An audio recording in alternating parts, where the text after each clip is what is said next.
وكفى وسلام على عباده الذين اصطفى أما بعد أعوذ بالله من الشيطان الرجيم بسم الله الرحمن الرحيم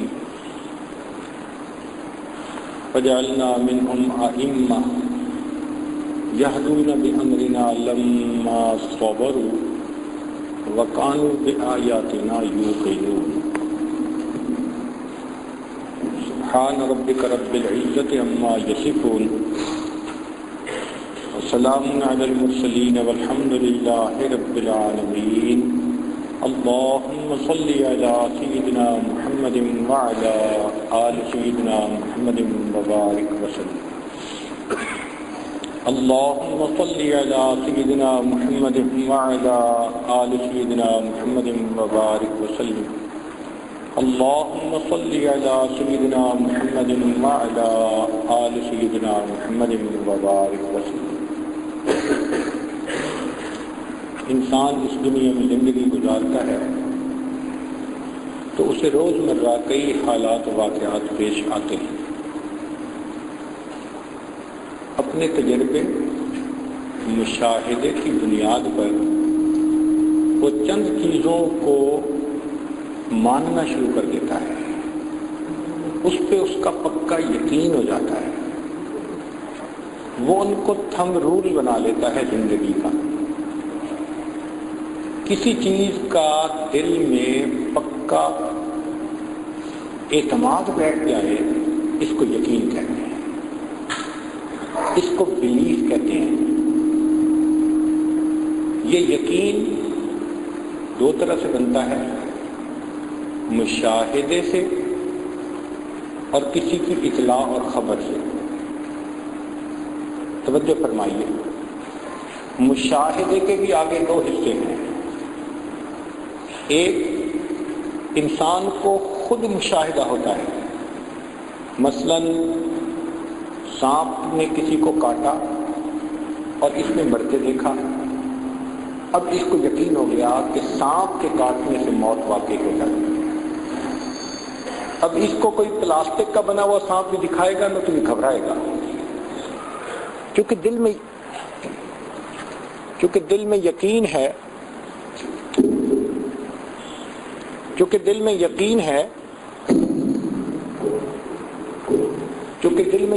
ہے،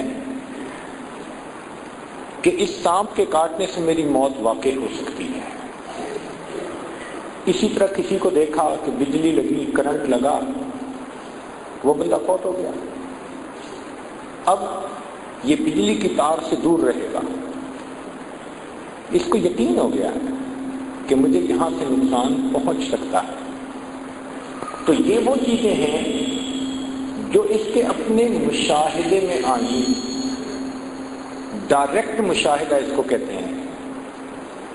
کچھ اور بھی چیزیں ہوتی ہیں جو ڈائریکٹ مشاہدے میں تو نہیں آتی، انڈائریکٹلی انسان ان کا ثبوت مل جانے پر ان کو ماننا شروع کر دیتا ہے. مثال کے طور پر زمین کھینچتی ہے. اب ہم نے اپنی آنکھوں سے تو صرف سیب کو زمین پہ گرتے ہی دیکھا ہے نا، اور ایک یقین بنا لیا، مگر سائنسدانوں نے تجربات سے اس کی ویلیو بھی نکال کر دے دی. اب ہمیں پکا یقین ہو گیا کہ زمین کی کشش ثقل ہے، گریویٹیشنل فورس ہے. زمین کے نارتھ اور ساؤتھ میں پولز ہیں، آنکھوں سے تو نہیں دیکھے، لیکن سائنسدانوں نے مقناطیسی سوئی بنائی، وہ بتا دیتی ہے کہ واقعی نارتھ اور ساؤتھ دونوں طرف پول ہیں. یہ جو ایریا ہے نا انڈائریکٹ مشاہدے کا، یہ بہت وسیع ہے. ہم الٹرا وائلٹ ریز کو مانتے ہیں، ایکس ریز کو مانتے ہیں، گیما ریز کو مانتے ہیں. دنیا میں کتنی چیزیں ایسی ہیں کہ ان کو خود دیکھتے نہیں مگر تجربات کی بنا پر ان کو مان لیتے ہیں. تو مشاہدے کے دو حصے ہوئے، ایک ڈائریکٹ خود مشاہدہ جو پیش آیا، ایک انڈائریکٹ تجربوں کے ذریعے سے جو چیز ثابت ہو گئی تو ہم دونوں چیزوں کو مانتے ہیں. یہ مشاہدے کا یقین کہلاتا ہے. چنانچہ اگر کوئی بندہ اس کے خلاف بات کرے تو ہم اس کو دیکھتے ہیں حیران ہو کے کہ اس کو اتنی بھی سمجھ نہیں ہے. یہ یقین کا ایک طریقہ ہے مشاہدہ. ایک دوسرا طریقہ بھی ہے کہ کسی کی اطلاع پر بات کو مان لینا. مثال کے طور پر دنیا کا کوئی دہریہ بھی ہو تو پوچھو تمہارے باپ کا نام کیا ہے، کہے گا فلاں. تو اگر کوئی سوال پوچھے جی آپ نے دیکھا تھا، کہے گا نہیں. جی آپ نے کوئی ڈی این اے ٹیسٹ کروایا تھا، نہیں. کیوں مانا؟ میری امی نے کہا. اس کا مطلب ہے کہ امی کا اتنا اعتماد اس کے دل میں ہے کہ ماں نے ایک بات کہی اور اس نے بلا دلیل اس کو مان لیا. مومن تو کیا کافر نہیں مانتا ہے. یہ ماننے کا ایک دوسرا طریقہ ہے. اس دوسرے طریقے میں ہم مسلمانوں کا دین بھی آتا ہے کہ ہم نے نبی علیہ السلام کی لائی ہوئی شریعت کو بغیر کسی دلیل کے آپ کے فرمانے پر مان لیا، قبول کر لیا. اس کو شریعت اور دین کہتے ہیں. یہ ہمارا زندگی گزارنے کا طریقہ ہے. مگر ایک فرق ہے کہ باپ کو مانا ماں کے کہنے پر تو ماں تو جھوٹ بھی بولتی ہے، سچ بھی بولتی ہے، تو جھوٹ سچ کے چانسز ہیں. لیکن نبی علیہ السلام وہ ہستی ہیں کہ جن کی زبان سے ہمیشہ پوری زندگی سچ نکلتا رہا. تو اس کا مطلب یہ کہ نبی علیہ السلام نے جو باتیں فرمائی ہمیں اب اس کے اوپر پکا یقین ہونا چاہیے 100%. جیسے 2 × 2 4 پکا یقین. اسی طرح نبی علیہ السلام کے فرمانے پر پکا یقین. آج اس یقین میں بہت کمزوری آ گئی. مثال کے طور پر قرآن مجید میں فرمایا گیا کہ سود کا معاملہ کرنے پر فَاذَنُوا بِحَرْبٍ مِّنَ اللَّهِ وَرَسُولِهِ. جو سود لین دین کرے گا اللہ کے ساتھ اعلان جنگ ہوگی. اب اللہ کو بڑا بھی مانتے ہیں، سودی کاروبار بھی کرتے ہیں. یہ یقین کی کمزوری کی پکی دلیل ہے. اور ویسے ہم نے اپنی آنکھوں سے اس سود کی وجہ سے سینکڑوں نہیں ہزاروں کو ڈوبتے دیکھا. اب تو دنیا میں ہی کرائسس آ گیا اور اخباروں میں خبریں آنی شروع ہوئی کہ ایسے بینک بنانے کی ضرورت ہے جو بغیر سود کے کام کرے. مگر ایک مومن ہونے کی حیثیت سے ہمیں یقین ہونا چاہیے کہ یہ پیسہ جو آ رہا ہے یہ آ نہیں رہا، یہ اپنے ساتھ مصیبت کو لا رہا ہے، یہ اپنے ساتھ فتنے اور فساد کو لا رہا ہے. چنانچہ جو آدمی رشوت کا پیسہ لیتا ہے اگر اس کو یقین ہو تو وہ ڈرے گا حرام کمانے سے، اس لیے کہ ظاہر میں تو پیسہ آئے گا لیکن پتہ نہیں اس کے آنے پر اللہ تعالیٰ کس نعمت سے بندے کو محروم کرے گا. چنانچہ کئی مرتبہ بندہ حرام کماتا ہے، اللہ تعالیٰ اولاد کو نافرمان بنا دیتے ہیں، بیوی نافرمان بن جاتی ہے، کسی کو بیمار کر دیتے ہیں، روتا ہی پھرتا ہے اور بنیاد گھر کے اندر حرام کا مال. جس گھر میں حرام کا مال ہوگا فتنہ اس گھر سے نکل نہیں سکتا. پریشان. تو یہ یقین دل میں بیٹھ جائے کہ ہمارے پیارے محبوب صلی اللہ علیہ وسلم نے جو ہمیں بتایا وہ 100% سچ ہے، تو انسان کے لیے پھر عمل کرنا آسان ہوتا ہے. حدیث مبارکہ میں آتا ہے جب میری امت احکام خداوندی کو ہلکا سمجھنا شروع کرے گی جب میری امت احکام خداوندی کو ہلکا سمجھنا شروع کر دے گی تو اللہ تعالیٰ مسلمانوں کا خون ارزاں کر دیں گے، سستا، 10 مرے، 20 مرے، 50 مرے۔ یہ مسلمانوں کا خون ارزاں کیوں ہوا؟ ہم نے احکام شریعت کو ہلکا سمجھنا شروع کر دیا۔ اگر ہم ان کو ویٹ دیتے تو اللہ رب العزت مسلمانوں کی جان کی بھی قیمت بڑھا دیتے۔ حدیث مبارکہ میں ہے کہ جب قوم زکوٰۃ کو تاوان سمجھنے لگے اللہ تعالیٰ بارشوں سے محروم کر دیتے۔ اب ہمیں پکا یقین ہو اس کے اوپر۔ چنانچہ ایک مثال سے یہ بات تھوڑا اور ایکسپلین کریں۔ جب بھی کوئی پیشنٹ ایمرجنسی وارڈ میں لایا جاتا ہے تو جو وہاں پر تھوڑا سا عملہ ہوتا ہے نا، وہ اس کو دیکھ کر فوراً کچھ نہ کچھ ٹریٹمنٹ دیتا ہے۔ اب مثلاً آنے والے پیشنٹ کو بخار تھا تو ڈاکٹر اب قیافہ لگاتا ہے، اس کو کہتے ہیں انٹیلیجنٹ گیس، کہ یہ بخار کیوں ہو سکتا ہے، موٹی موٹی علامات کیا بتاتی ہیں۔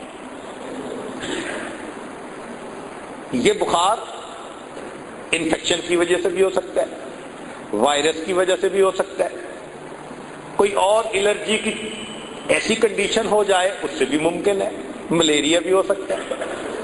مگر اس ڈاکٹر کو یقین نہیں ہوتا، جو جو وجوہات ہوتی ہیں وہ لکھ دیتا ہے کہ بخار ہونے کی یہ پاسبلٹی ہے، یہ بھی ہے، یہ بھی ہے، یہ بھی ہے۔ ان کو کہتے ہیں ڈفرینشیل ریزن، کہ یہ امکانی وجوہات ہیں بخار کی، تو وہ ڈاکٹر لکھ دیتا ہے یہ پاسبلٹیز ہیں، یہ ڈفرینشیل ریزن۔ پھر اس کے بعد وہ اس کا بلڈ لیتا ہے اور بلڈ لے کے لیبارٹری میں بھیجتا ہے۔ لیبارٹری میں اب اس کا کنفرمیٹری ٹیسٹ کیا جاتا ہے اور اس ٹیسٹ سے پکا یقین ہو جاتا ہے کہ بیماری کی وجہ یہ تھی۔ اس کو کہتے ہیں ڈیفینیٹ ریزن۔ تو ایک ہوئی ڈفرینشیل ریزن اور ایک ہوئی ڈیفینیٹ ریزن۔ آج جو ہمیں پریشانیاں آتی ہیں نا، تو ہم ڈفرینشیل ریزن میں پڑے رہتے ہیں۔ کسی نے کاروبار باندھ دیا، کسی نے جادو کر دیا، فلاں کر دیا۔ جو ڈیفینیٹ ریزن ہیں کہ ہمارے اپنوں کی کوئی عملوں کی خرابی بھی تو ہو سکتی ہے، جو یہ وبال آ گیا، اس طرف نہیں جاتے۔ نبی علیہ الصلوۃ والسلام نے جو جو وجوہات بتائیں وہ ڈیفینیٹ ریزن ہیں، پکی باتیں ہیں۔ چنانچہ اللہ رب العزت قرآن مجید میں فرماتے ہیں وَمَا مِن دَابَّةٍ فِي الْأَرْضِ إِلَّا عَلَى اللَّهِ رِزْقُهَا، زمین میں جو بھی جاندار ہے اس کا رزق ہمارے ذمے ہے۔ اب رزق کا ذمہ اللہ نے لے لیا، اس کا مطلب ہے کہ رزق تو ہمیں ملے گا، تو ہم حلال کے پیچھے کیوں بھاگیں؟ ہمیں مفت میں بھی کوئی حرام دینا چاہے ہم نہیں لیں گے، کیونکہ حلال پہنچانے کا اللہ نے ذمہ لیا۔ ہم حلال کو تلاش کریں، وہ کہاں ہے، ہمیں مل کے رہے گا۔ جلد بازی میں ہم حرام میں ہاتھ ڈال دیتے ہیں۔ صبر کر لیں، یقین اور توکل کی زندگی گزاریں، جو ہمارے مقدر میں ہے ہمیں مل کے رہے گا۔ اللہ کی شان دیکھیں، انسان کا پیٹ تو 2 روٹی سے بھر جاتا ہے۔ جو جانور ٹنوں کے حساب سے روزانہ کھانا کھاتے ہیں، اللہ تعالیٰ ان کو بھی روز روزی دے رہا ہے۔ ہاتھی کتنا کھاتا ہوگا؟ کلوز میں نہیں کھاتا، ٹنوں میں کھاتا۔ ویل مچھلی ٹنوں میں کھاتی ہوگی۔ ایک مرتبہ ایک ملک کے ایکویریم میں جانے کا موقع ملا، تو وہاں انہوں نے ویل مچھلیاں بھی پالی ہوئی تھیں اور بہت انفارمیشنز تھیں۔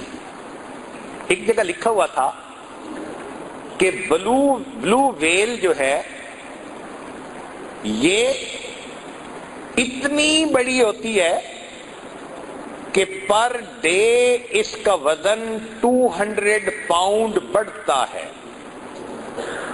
اب اس کو پڑھ کر مجھے تعجب ہوا، یا اللہ، وزن ہی ہم میں سے کسی موٹے بندے کا 200 پاؤنڈ ہوتا ہے، اور مچھلی کا وزن روزانہ 200 پاؤنڈ بڑھتا ہے، یہ کھاتی کتنا ہوگی؟ تو میں نے ایک آدمی کو بلایا جو وہاں ڈیوٹی پہ متعین تھا۔ میں نے کہا اس کے لکھنے میں کوئی فرق تو نہیں پڑا کہ کوئی ڈیجٹ کی آگے پیچھے فرق لگ گیا؟ اس نے کہا نہیں سر، ہم نے احتیاط سے 200 لکھا ہے، وگرنہ بعض ویل مچھلیوں کا وزن مور دین 250 پاؤنڈ پر ڈے بڑھتا ہے۔ اور پتہ ہے کہ اس کا رزق کیا ہے؟ ذہن میں میرے بات آئی کہ یہ چھوٹی مچھلیاں کھاتی ہوگی، اور جہاں ہوتی ہوگی قریب مچھلی کو زندہ نہیں رہنے دیتی ہوگی۔ انہوں نے کہا نہیں، مچھلی نہیں کھاتی۔ تو بھئی کیا کھاتی ہے؟ انہوں نے کہا جی کہ سمندر کے اندر چھوٹا چھوٹا بیکٹیریا، مائکرو آرگنزم اسے کہتے ہیں، وہ ڈیولپ ہو جاتا ہے، تو یہ پانی کو لیتی ہے، اور اللہ نے اس کے جو گلچھڑے بنائے ہیں وہ فلٹر کی مانند ہیں، سکرینے ہیں، یہ ان میں سے فلٹر کر کے پانی کو نکال دیتی ہے۔ تو جیسے چائے کو چھانے تو چائے کا پانی تو نیچے گر گیا، پتی اوپر رہ گئی، اسی طرح پانی چلا جاتا ہے اور وہ چھوٹا چھوٹا بیکٹیریا وہ اس کی سکرین پہ بچ جاتا ہے، یہ اس بیکٹیریا کو کھاتی ہے، اور وہ اتنا ہوتا ہے کہ ٹنوں کے حساب سے۔ تب سمجھ میں بات آئی، اللہ نے سمندر کے اندر پانی کو کلیننگ کرنے کے پلانٹ لگا دیے۔ اگر یہ ویل مچھلی نہ ہوتی تو یہ مائکرو آرگنزم اتنے بڑھ جاتے کہ مخلوق سمندر کی مر جاتی۔ اللہ نے پانی کے کلیننگ پلانٹ لگا دیے، اس کو اللہ ایسی روزی دے رہا ہے جو آنکھ سے نظر بھی نہیں آتی۔ اللہ تعالیٰ پرندوں کو بھی رزق دیتا ہے، لیکن مزے کی بات سنیں کہ پرندے خالی پیٹ گھر سے گھونسلے سے نکلتے ہیں، جب شام آتے ہیں تو ان کے پیٹ بھرے ہوتے ہیں۔ یہ انسان صبح ناشتہ کر کے پیٹ بھر کے گھر سے نکلتا ہے، شام آتا ہے تو بھوکا ہوتا ہے، آتے ہی کہتے ہیں جلدی کھانا لگاؤ۔ جو اللہ جانوروں کو ٹنوں کے حساب سے رزق دیتے ہیں، وہ انسان کو 2 روٹی رزق نہیں دے سکتے۔ یہ تو یقین کی بات ہے، کوئی حرام کما لے گا تو کدھر لے کے جائے گا؟ تو یہ یقین اگر بیٹھ جائے تو ہم اس حلال کے اوپر پکے ہو جائیں کہ ہمارا رزق ہمیں پروردگار نے دینا ہے۔ صحابہ کرام کا یقین بنا ہوا تھا، اللہ ان کو رزق دیتے تھے۔ حدیث مبارکہ میں آتا ہے، ایک صحابی کو پیشاب کی ضرورت پیش آئی تو وہ یورینیشن کے لیے ذرا ویرانے کی طرف چلے گئے۔ جب یورین پاس آؤٹ کر رہے تھے تو انہوں نے دیکھا کہ ایک سوراخ میں سے ایک چوہا نکلا اور اس کے منہ کے اندر ایک دینار تھا، وہ لا کے پھینک کے پھر واپس چلا گیا۔ پھر دوبارہ آیا، پھر ایک اور دینار لا کے رکھا۔ کئی مرتبہ وہ اس سوراخ میں بل میں گھسا اور اس نے لا کر دینار باہر ڈال دیے، پھر اندر چلا گیا۔ جب یہ اپنی ضرورت سے فارغ ہوئے تو انہوں نے وہ پیسے اٹھا لیے۔ صحابہ رضی اللہ تعالیٰ عنہ کی ایک بڑی خوبصورت عادت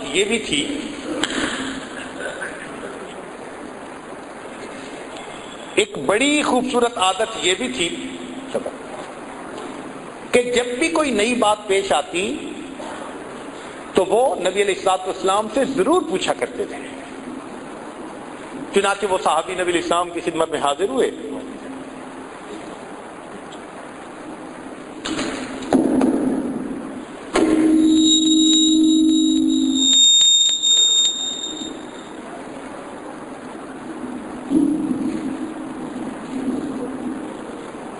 چنانچہ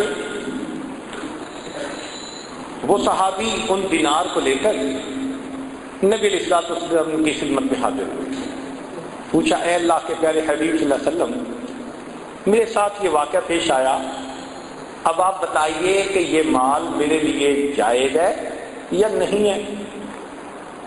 نبی علیہ الصلوۃ والسلام نے فرمایا کہ یہ رزق ہے جس کا اللہ رب العزت نے تمہارے لیے انتظام کر دیا، چنانچہ اس صحابی نے اس مال کو استعمال کیا۔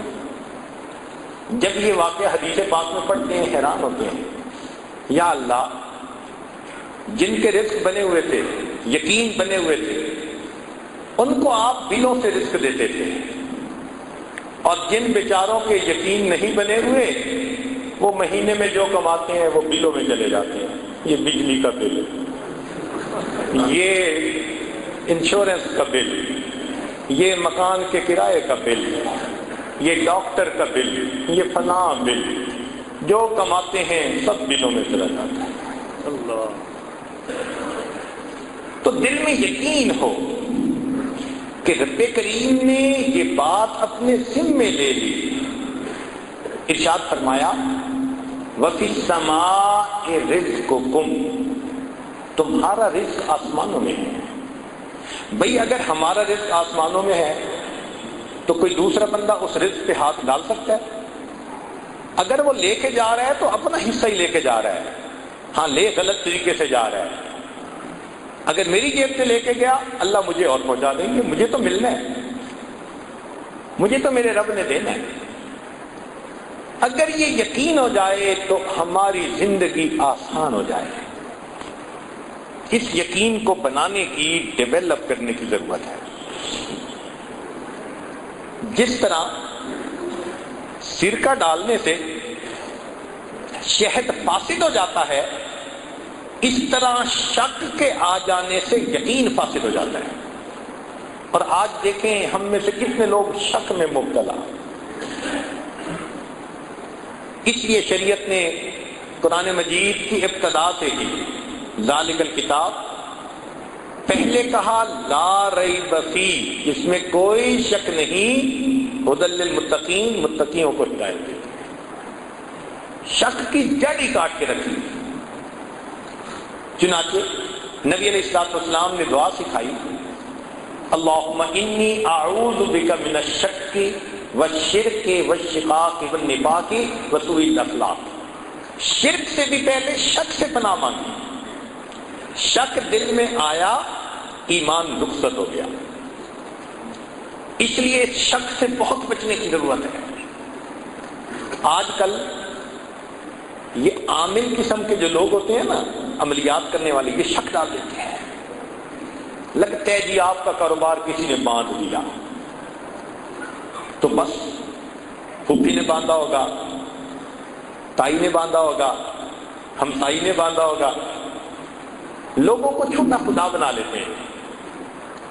بھئی رزق تو اللہ دینے والا ہے، وہ دینا چاہیں پوری دنیا مل کے اس کو روک نہیں سکتی، وہ نہ دینا چاہے پوری دنیا مل کے ہمیں دے نہیں سکتی۔ ہم اللہ پر یقین پکا رکھیں، وہ اور بندے کو کنفیوز کر دیتے ہیں۔ اور یہ جو لوگ کہتے ہیں میں بڑا کنفیوز ہوں، اس کا مطلب ہے شک میں ہے، کیونکہ کنفیوز چیز ہی الگ ہے۔ جس کا یقین ہوتا ہے وہ اپنی بات پہ ٹھوس پکا ہوتا ہے۔ آج اس یقین کی ہمیں بہت ضرورت ہے۔ چنانچہ یقین کے 3 مرتبے علماء نے لکھے ہیں۔ ایک کو کہتے ہیں علم الیقین،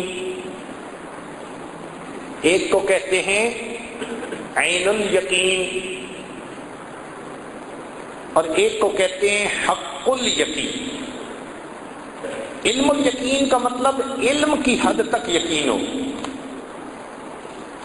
عین الیقین جیسے مشاہدہ کر لیتا ہے بندہ، ایسے یقین ہو۔ اور حق الیقین کے یقین کا آخری درجہ بندے کو نصیب ہو جائے۔ ایک مثال سے بات آسان ہو جائے گی۔ سردی کے موسم میں آپ ٹھٹھرتے ہوئے گھر آئے، بیوی نے دیکھا، کہتی ہے میں آپ کے لیے بھی چائے لاتی ہوں۔ جب بیوی نے کہا چائے لاتی ہوں تو آپ کو علم الیقین حاصل ہے کہ وہ گرم چائے لائے گی، وہ گرم چائے لائے گی، یہ علم الیقین ہے۔ اس نے چائے لا کے سامنے رکھ دی، اب اس میں سے آپ نے بخارات اٹھتے دیکھے، یہ عین الیقین کہ واقعی گرما گرم چائے آئی ہے، اور آپ نے چائے کے کپ کو اٹھا کے منہ سے لگا لیا، ایک سپ لے لی، اب اس کو حق الیقین کہیں گے۔ صحابہ رضی اللہ تعالیٰ عنہ کو نبی علیہ السلام کی مبارک صحبت کی برکت سے حق الیقین حاصل ہو گیا تھا۔ اس کی دلیل سیدنا علی کرم اللہ وجہہ نے فرمایا کہ مجھے آخرت کے اوپر اتنا یقین ہے کہ اگر جنت اور جہنم میری آنکھوں کے سامنے بھی آ جائے تو میرے یقین میں ذرہ برابر اضافہ نہیں ہو سکتا۔ کیا یقین تھا، سبحان اللہ۔ اور واقعی پھر اللہ تعالیٰ نے ان کے ساتھ ویسا معاملہ کیا۔ صحابہ رضی اللہ تعالیٰ عنہ اس کا بڑا خیال رکھتے تھے کہ بندے کی نگاہ ہر وقت اللہ کی ذات پر رہے۔ چنانچہ سیدنا عمر رضی اللہ تعالیٰ عنہ نے اپنے دور خلافت میں حضرت خالد بن ولید رضی اللہ عنہ کو پیغام بھیجا کہ آپ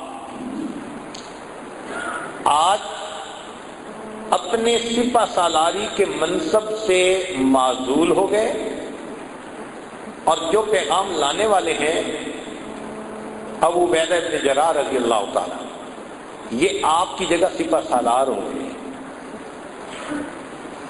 ہاں آپ میرے پاس مدینہ آنا چاہیں تو موسٹ ویلکم، اور اگر عام سپاہی فوجی بن کر جہاد میں حصہ لینا چاہیں تو ویل اینڈ گڈ، یہ آپ کا چوائس ہے۔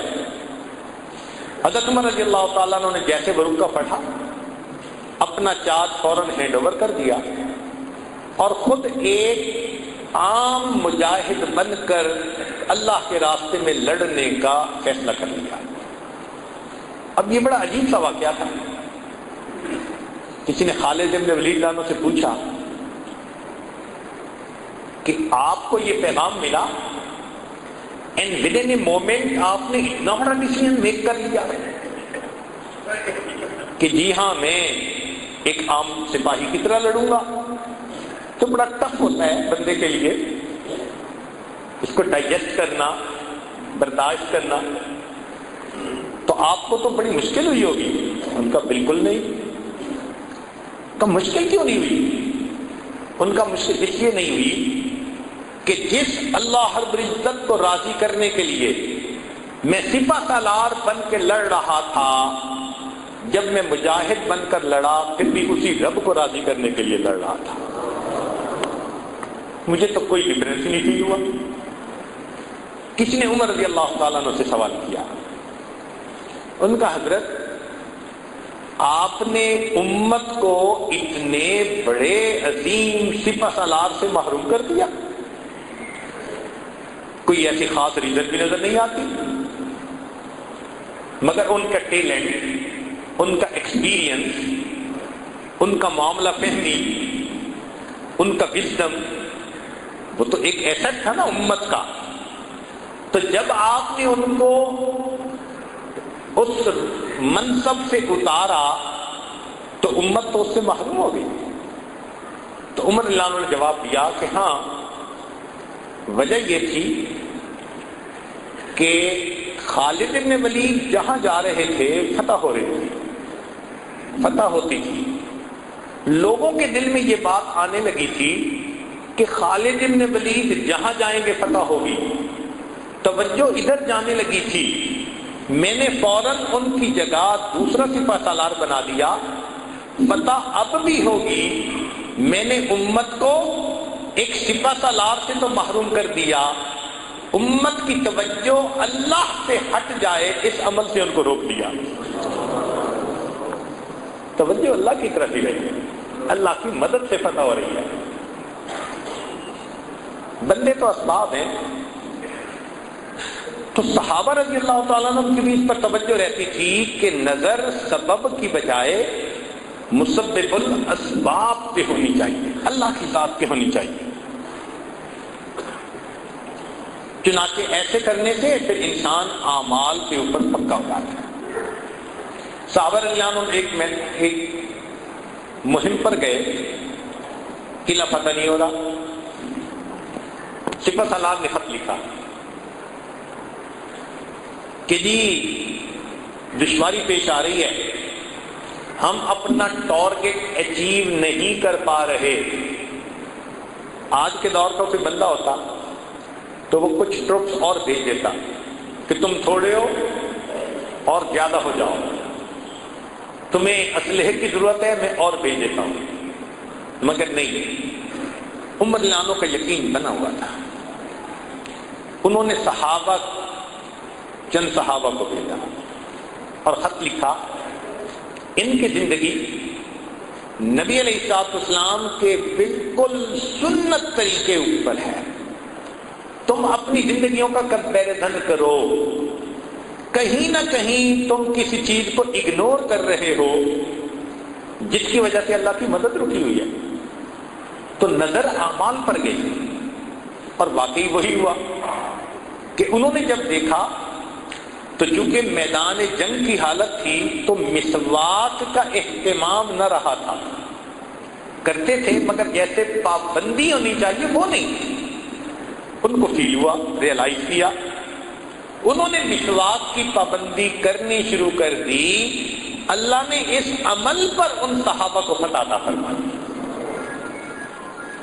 تو نظر مادی چیزوں پر نہیں تھی، نظر اعمال پر تھی کہ اعمال پر مدد اللہ کی اترتی ہے، اعمال کی وجہ سے اللہ کی مدد رکتی ہے.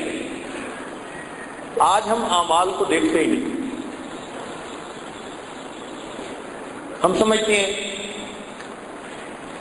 خاوند سمجھتے ہے بیوی نے پریشان کر رکھا ہے، بیوی سمجھتی ہے خاوند نے پریشان کر رکھا ہے، ماں باپ سمجھتے ہیں اولاد نے پریشان کر رکھا ہے، اولاد سمجھ رہی ہے ماں باپ نے ناک میں دم کر دیا ہے، پڑوسی کہتے ہیں پڑوسی نے پریشان کر دیا ہے، محکوم کہتے ہیں حاکم نے تنگ کر دیا، حاکم کہتے ہیں محکوموں نے تنگ کر دیا. اور حقیقت میں اگر دیکھیں تو ہمیں ہمارے نفس نے تنگ کر رکھا ہے. ہمارا کوئی دشمن نہیں ہے، ہمارا نفس دشمن ہے، شیطان دشمن ہے. یہ ہم سے خلاف شریعت اعمال کرواتے ہیں اور ان بد اعمالیوں کی وجہ سے ہمارے اوپر مصیبتیں آتی ہیں. قرآن کریم نے صاف کہا، ما اصابکم من مصیبت فبما کسبت ایدیکم. جو تمہیں مصیبت پہنچتی ہے تمہارے ہاتھوں کی کمائی ہوتی ہے. آج ہم اپنے اعمال ٹھیک کر لیں، اللہ رب العزت ابھی ہمارے احوال کو ٹھیک فرما دیں گے. جب کہا میں نے کہ یا اللہ تو میرا حال دیکھ، جب کہا میں نے کہ یا اللہ تو میرا حال دیکھ، حکم آیا میرے بندے نامہ اعمال دے. ہم لوگ کو تو دیکھو نا کر کے آ رہے ہیں. ہماری تمام پریشانیوں کی بنیادی وجہ ہمارے نفس کی خرابی، ہمارے اپنے ہاتھوں سے کیے ہوئے گناہ. اگر ہم ان کو چھوڑ دیں اللہ رب العزت کی آج مدد اتر سکتی ہے ہمارے ساتھ. اب صحابہ رضی اللہ عنہ کا جیسے یقین بنا، امت کے علماء اولیاء کا بھی یقین بنا ہوا تھا. چنانچہ باجید بستامی رحمۃ اللہ علیہ کے پاس ایک بندہ آیا، کہنے لگا بڑا پریشان ہوں، بچے ہیں، روزگار کا کوئی سلسلہ نہیں بن رہا. تو انہوں نے کہا کہ اچھا گھر جاؤ، جس کا رزق اللہ کے ذمے ہے اس کو رہنے دو، اور جس کا تمہارے ذمے ہے اس کو گھر سے نکال دو. کہنے لگا جی رزق تو سب کا اللہ کے ذمے. کہنے لگے تم پریشان کیوں ہوتے ہو؟ تم کام میں ہاتھ ڈالو، قدم اٹھاؤ، محنت کرو، ہاتھ باندھ کے بیٹھے نہ رہو، تمہارے لیے قدم اٹھانا لازم ہے۔ جب تم قدم اٹھاؤ گے جو پروردگار نے لکھا وہ مقدر میں تمہیں مل کے رہے گا۔ تو ایسے میں انسان دوسرے کی جیب کو کیوں دیکھے، دوسرے کے مال کو غلط طریقے سے کیوں ہتھ آئے، بددیانتی کیوں کرے؟ یقین کی کمزوری کی وجہ سے یہ ساری ہمارے اندر خرابیاں آ رہی ہیں۔ تو یہ یقین بنتا کیسے ہے؟ اہل اللہ کی صحبت میں بیٹھ کے بنتا ہے۔ جب انسان انہیں دیکھتا ہے نا کہ اللہ کے ذات پہ ان کا اتنا پکا ٹھوس یقین ہے، تو پھر انسان کے اپنے دل میں بھی یہ یقین پیدا ہو جاتا ہے، کثرت ذکر سے یہ یقین پیدا ہو جاتا ہے۔ اور تیسرا، اتباع سنت کی وجہ سے یہ یقین پیدا ہوتا ہے۔ ہمارے مشائخ نے یہ 3 باتیں کہیں کہ جو بندہ اتباع سنت میں کوشش کرے، ذکر کی کثرت کرے اور اہل اللہ کی صحبت اختیار کرے، اللہ رب العزت اس کو پکا یقین عطا فرما دیتے ہیں۔ مومن اور کافر کی زندگی کا تو بنیادی فرق ہی یہی ہے۔ مومن اللہ کے حکم کو سن کر بات کو مان لیتا ہے، کافر اپنی آنکھ سے دیکھ کے بات کو مانتا ہے۔ تو مومن خبر کے راستے پہ چلتا ہے اور کافر نظر کے راستے پر چلتا ہے۔ نظر کا راستہ جدا اور خبر کا راستہ جدا۔ توجہ فرمائیے، قرآن مجید میں سے چند مثالیں دیکھیے۔ قرآن عظیم الشان، سیدنا موسیٰ علیہ السلام فرعون کے جادوگروں کے سامنے کھڑے ہیں۔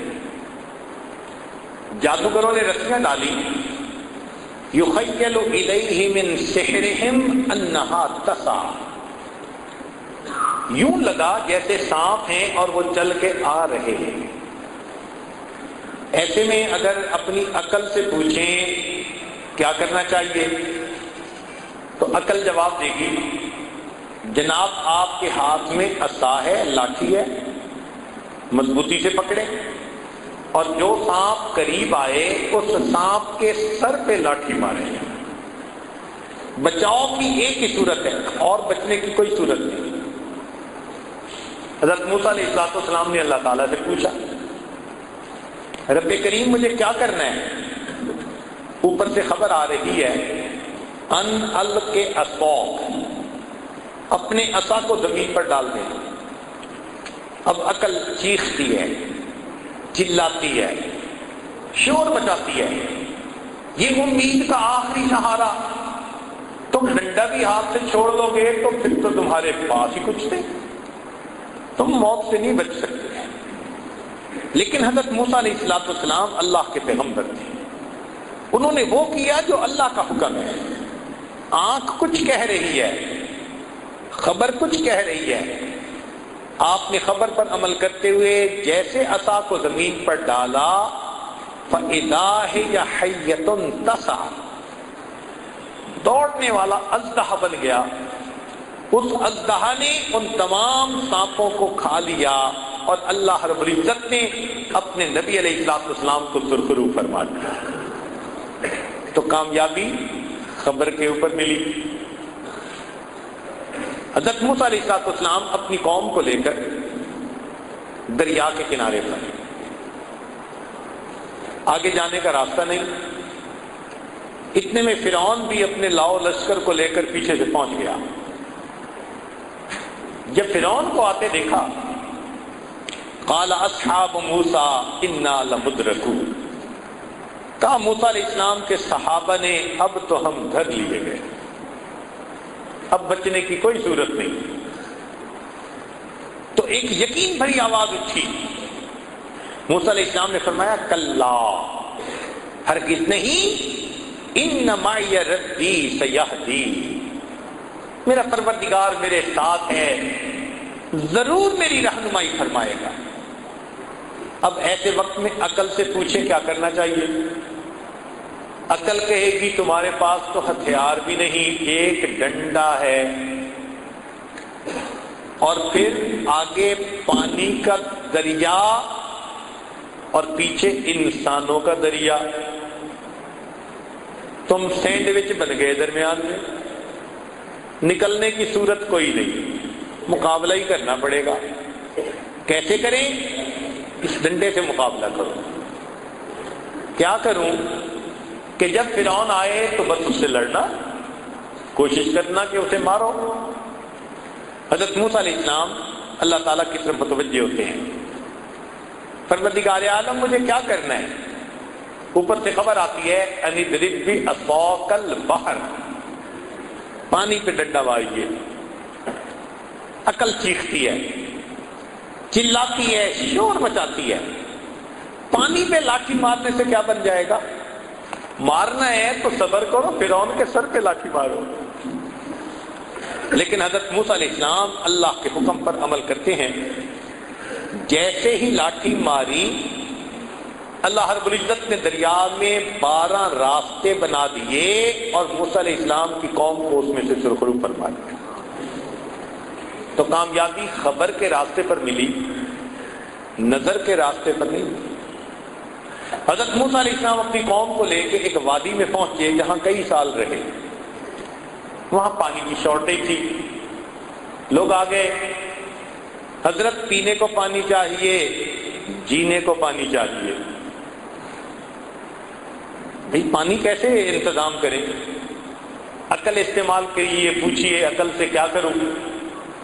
عقل کہے گی کہ تمہارے پاس لاٹھی ہے نا، تم اس سے آہستہ آہستہ زمین کو کھودو، احتیاط کرنا لاٹھی ٹوٹنے نہ پائے، اگر ٹوٹ گئی تو امید کا آخری سہارا یہ بھی ختم۔ ایسے میں حضرت موسیٰ علیہ السلام نے اللہ رب العزت کی طرف توجہ کی، پروردگار عالم مجھے کیا کرنا ہے؟ فرمایا ان اضرب بعصاک الحجر، اس لاٹھی کو پتھر پہ مارو۔ اب یہ سن کے عقل پھر چیختی ہے، شور مچاتی ہے، لاجک پیش کرتی ہے، کہتی ہے دیکھو پتھر پہ لاٹھی مارو گے 2 ٹکڑے ہو جائیں گے، پھر گڑھا کھودنے کی آپشن بھی نہیں رہے گی، یہ حرکت کبھی نہ کرنا۔ لیکن حضرت موسیٰ علیہ السلام نے عقل کی بات نہیں سنی۔ کس کی بات سنی؟ اللہ رب العزت کی بات کو سنی۔ آپ نے عصا کو پتھر پر دے مارا، اللہ رب العزت نے پتھر سے پانی کے چشمے کو جاری فرما دیا۔ تو معلوم ہوا کہ مومن کی کامیابی اسباب پر نظر رکھ کر چلنے میں نہیں ہے، اللہ کے حکموں پر، خبر پر یقین کر کے چلنے میں کامیابی ہے۔ اسی لیے کافر کو ہمیشہ اپنی طاقت پہ بھروسہ ہوتا ہے، مومن کو ہمیشہ اپنے رب کی رحمت پہ بھروسہ ہوتا ہے۔ آج اس یقین کے بنانے کی ضرورت ہے۔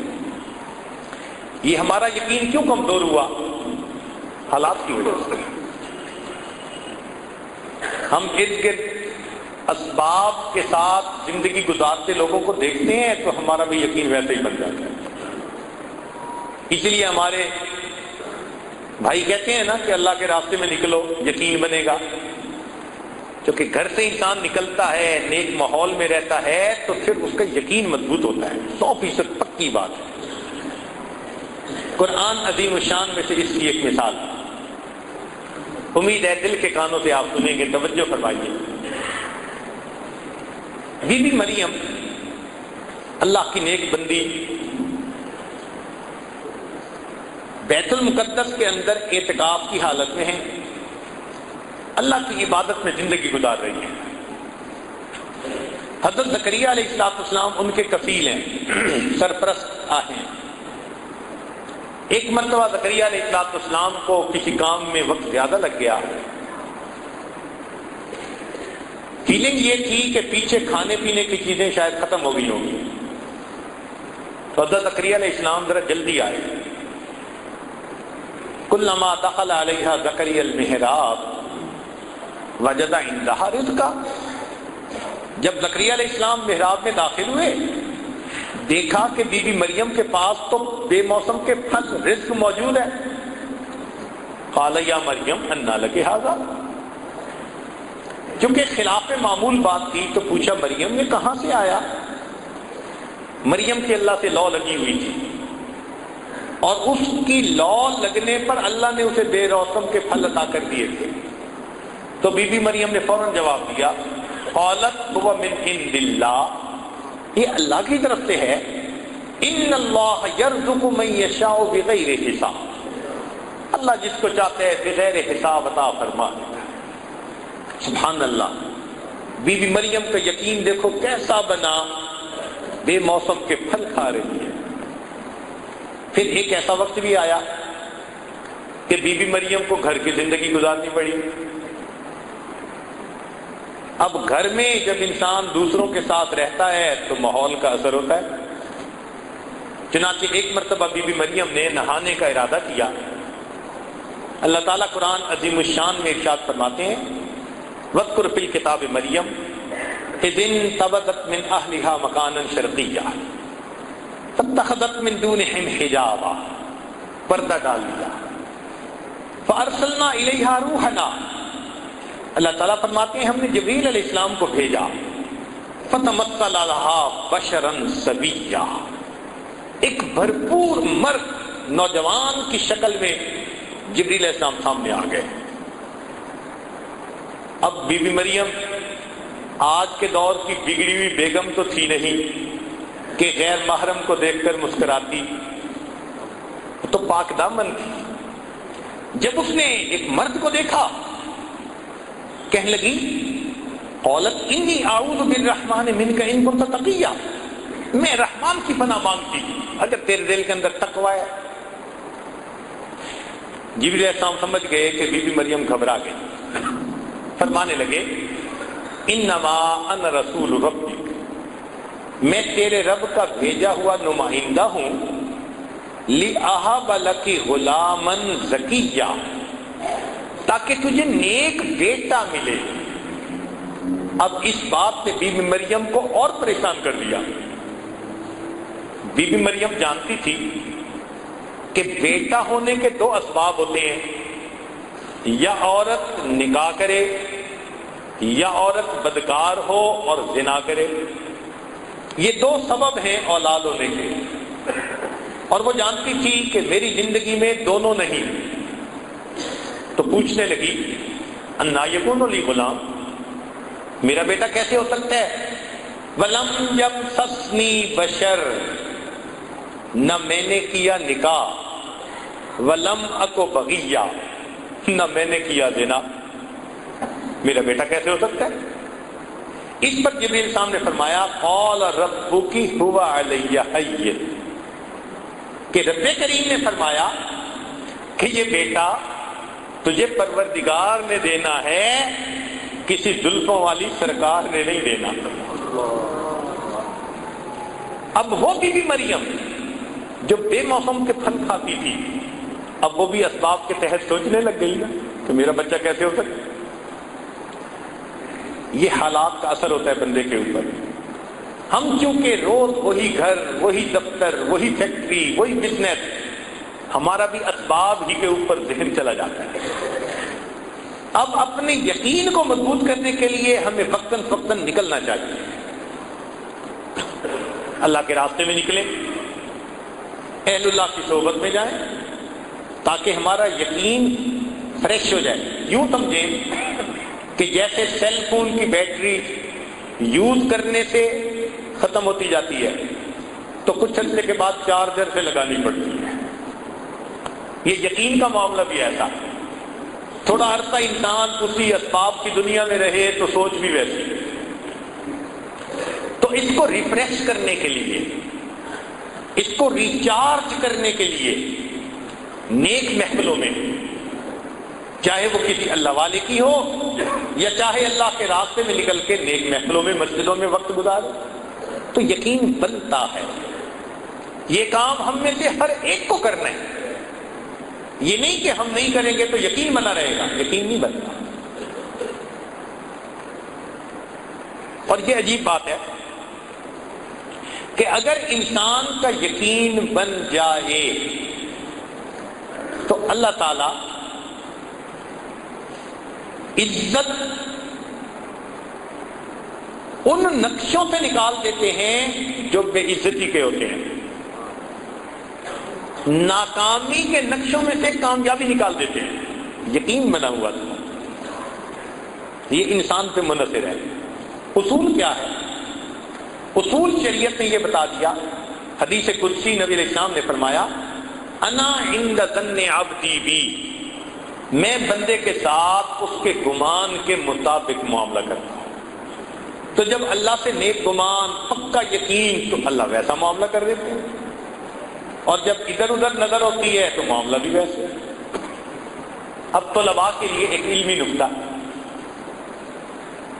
کہ اگر اللہ پہ یقین پکا ہوگا تو جو ذلت کا سبب ہوگا اسی کو اللہ عزت کا سبب بنائیں گے، جو غم ملنے کا سبب ہوگا اللہ اسی کو ہمارے لیے خوشی کا سبب بنا دیں گے۔ یہ میرے مولا کا دستور ہے۔ اب قرآن عظیم الشان میں سے اس کی مثال سنیے۔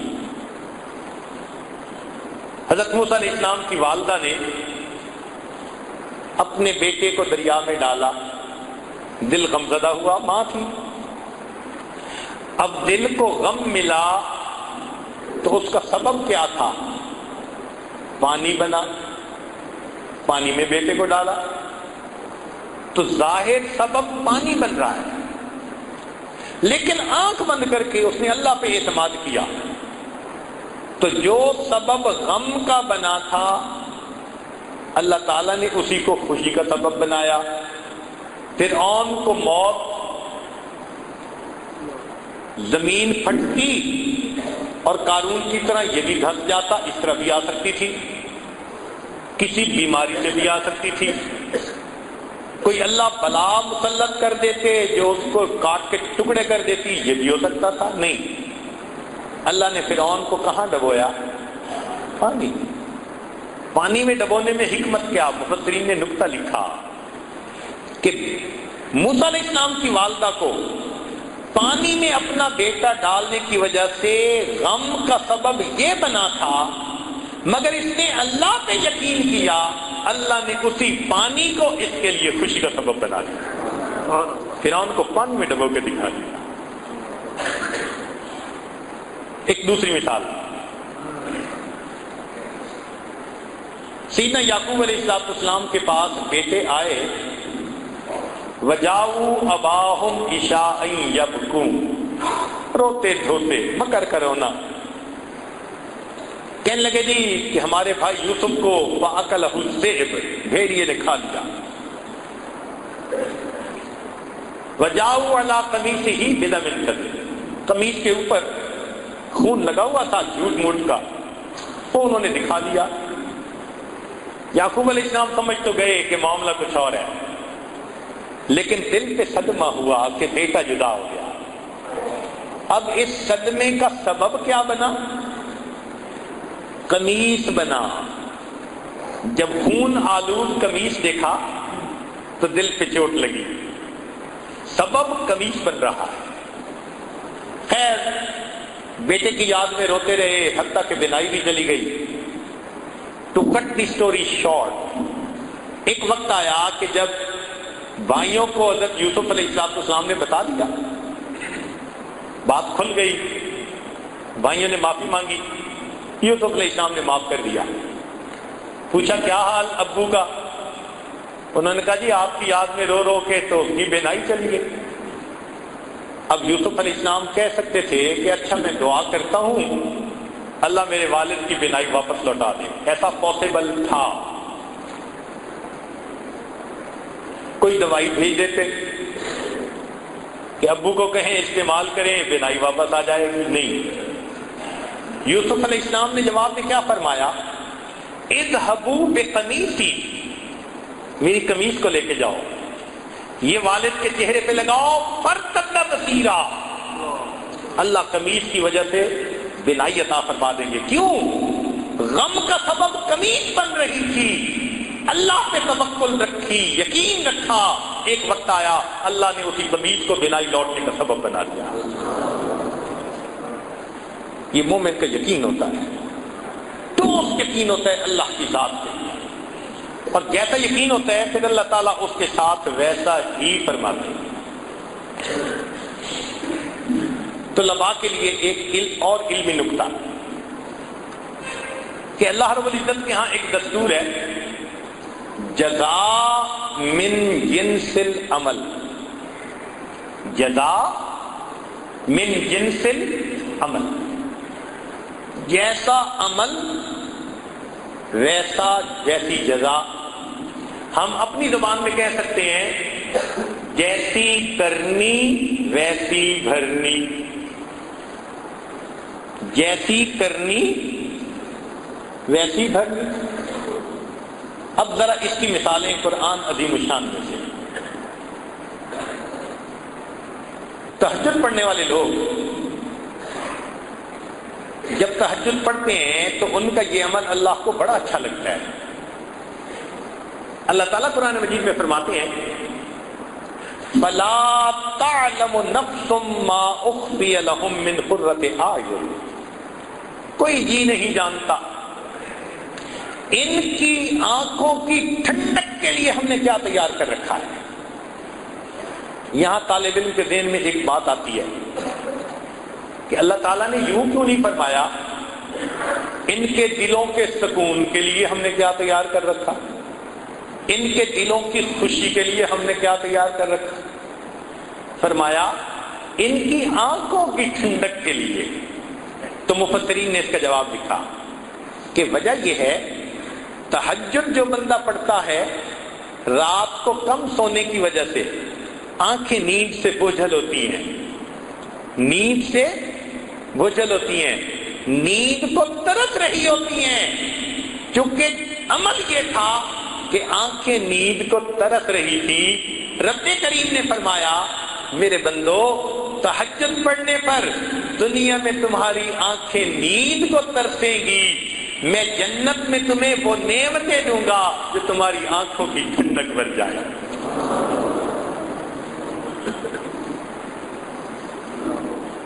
اور مثال قرآن مجید میں سے قیامت کے دن مجرم کھڑے ہوں گے، اللہ تعالیٰ ارشاد فرماتے ہیں وَلَوْ تَرَىٰ إِذِ الْمُجْرِمُونَ نَاكِسُو رُءُوسِهِمْ عِندَ رَبِّهِمْ، اگر آپ کبھی دیکھیں مجرموں کو کہ وہ قیامت کے دن کس طرح اللہ کے سامنے سر جھکائے کھڑے ہوں گے۔ طالب علم کے ذہن میں بات آتی ہے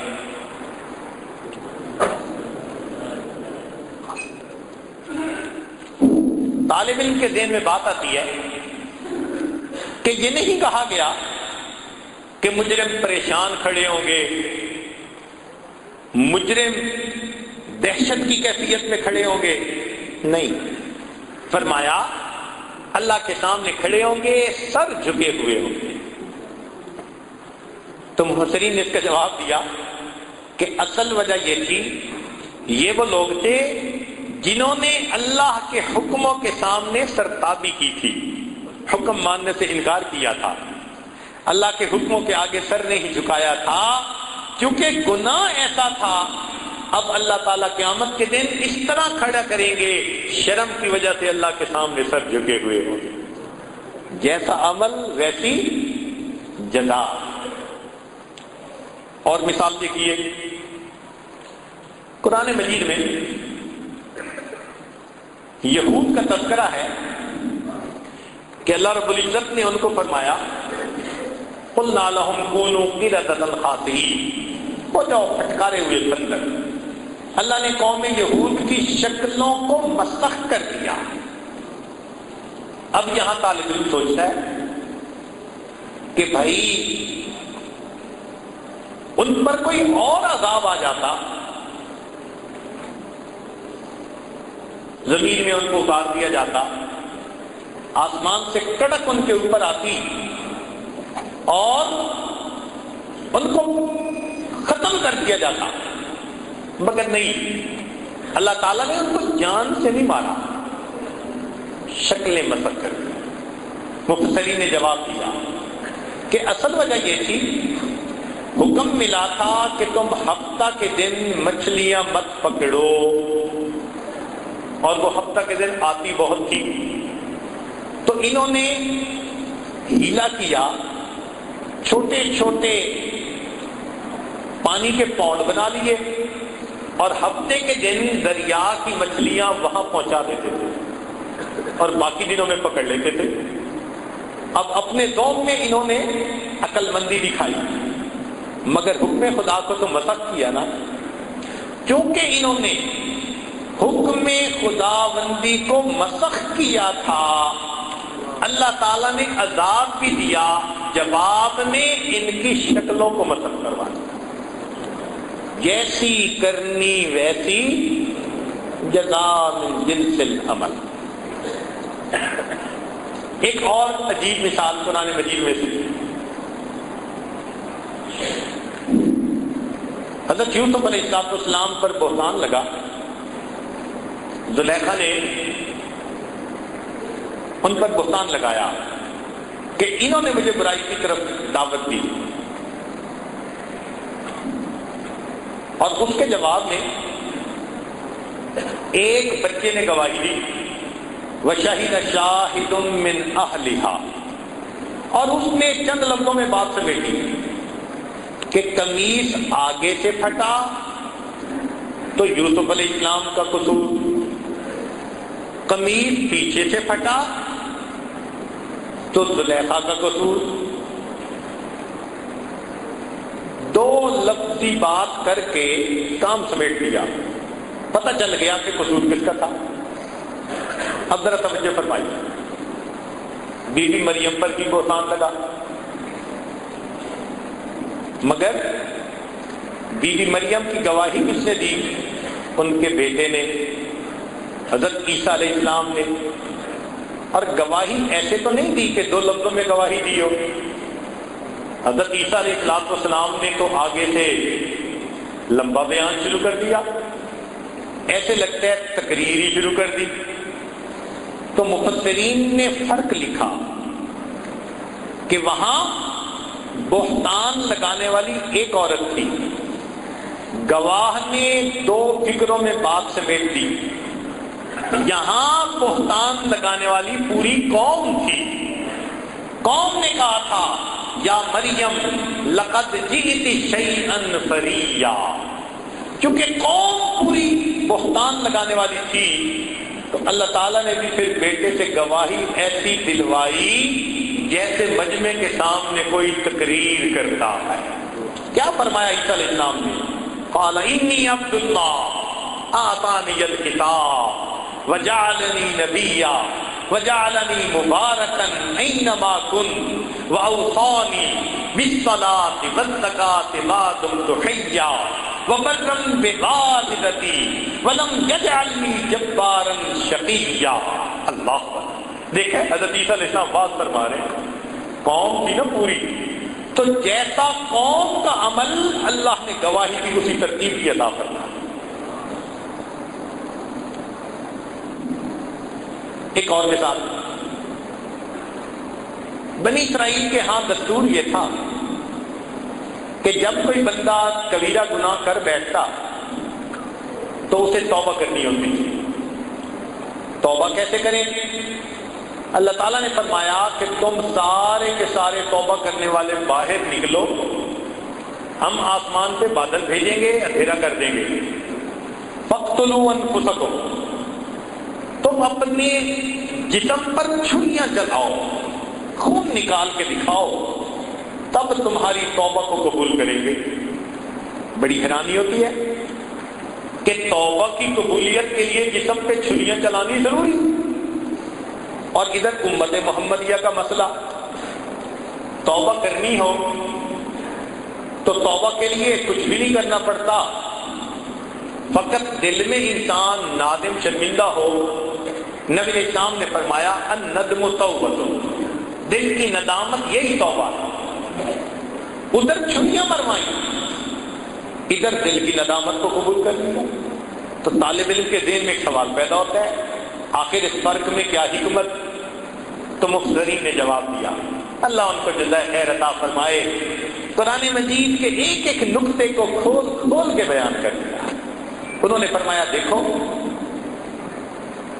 جب موسیٰ علیہ السلام نے بنی اسرائیل کے سامنے اللہ کی توحید کو پیش کیا تھا، ایمان کو پیش کیا تھا، تو قوم نے جواب دیا تھا لن نؤمن لک حتی نری اللہ جہرۃ، تمہاری بات نہیں مانیں گے جب تک آنکھوں سے ہم خدا کو نہیں دیکھیں گے، واضح دیکھیں گے نشانی تب مانیں گے۔ چونکہ انہوں نے ایمان لانے کے لیے اللہ سے واضح نشانی مانگی تھی، رب کریم نے فرما دیا اچھا اب تم گناہ سے توبہ کرنا چاہتے ہو، ہم بھی تم سے واضح نشانی مانگیں، چھریاں مارو نا ذرا، دکھاؤ ہمیں کہ تم سچے ہو اپنی بات۔ امت محمدیہ کا معاملہ دیکھو، نبی علیہ السلام نے آ کر دین کو پیش کیا، امت نے کوئی دلیل نہیں مانگی، بنا دلیل مان دیا۔ اللہ نے فرمایا میرے بندو، جب تم بنا دلیل مجھ پر ایمان لے آئے، تم گناہ کر بیٹھے، معافی مانگنا چاہتے ہو، اپنے دل میں نادم ہو جاؤ گے، کوئی دلیل نہیں مانگتا، تمہارے دل کی ندامت کو قبول کر دیتا۔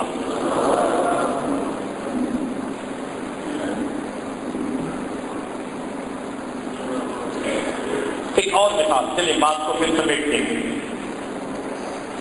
ابرہہ نامی ایک یمن کا بادشاہ تھا، اس نے سنا کہ بیت اللہ ایک عمارت ہے جو اس وقت تجارتی مرکز بن چکا ہے، آنے والے قافلے وہاں رکتے ہیں، سردی اور گرمی کے سفر میں وہ مرکز بنتا ہے۔ اس نے سوچا کہ اچھا چلتے ہیں ہاتھیوں کا لشکر لے کر اور بیت اللہ کو گراتے ہیں، ختم کر دیں گے، اور اس کی بجائے اپنے علاقے میں ایک مرکز بناتے ہیں، بزنس سینٹر، تاکہ لوگ اس کو مرکز بنائیں۔ اب اس ارادے سے وہ چل پڑا، اپنے ہاتھیوں کے لشکر کو لے کر۔ پھر اللہ رب العزت کا کیا معاملہ ہوا، سبحان اللہ۔ اللہ تعالیٰ فرماتے ہیں فَأَرْسَلْنَا عَلَيْهِمْ طَيْرًا أَبَابِيلَ تَرْمِيهِمْ بِحِجَارَةٍ، ہم نے ان پر پرندوں کو بھیج دیا، چھوٹے چھوٹے پرندے، ابابیل، ترمیہم بحجارہ، انہوں نے پتھر پھینکے، اور ان پتھروں کی وجہ سے کیسے کر دیا، فَجْعَلْنَاهُمْ كَعَصْفٍ مَأْكُولٍ، کھائے ہوئے پھوسے کی طرح ان کو تباہ کر کے رکھ دیا۔ اب یہاں پر طالب علم کے ذہن میں ایک سوال آتا ہے کہ اللہ رب العزت نے یہ کام پرندوں سے لیا، زمین پھٹ جاتی، ہاتھیوں کا لشکر اندر چلا جاتا، یہ بھی ممکن تھا، تیز ہوا چلتی اور قوم عاد کی طرح سب کو پٹخ پٹخ کے زمین پہ مار دیتی، یہ بھی ممکن ہو سکتا تھا، بجلی چمکتی اور سارے کے سارے لشکر کے لوگوں کو موت کی نیند سلا دیتی، یہ بھی ہو سکتا تھا۔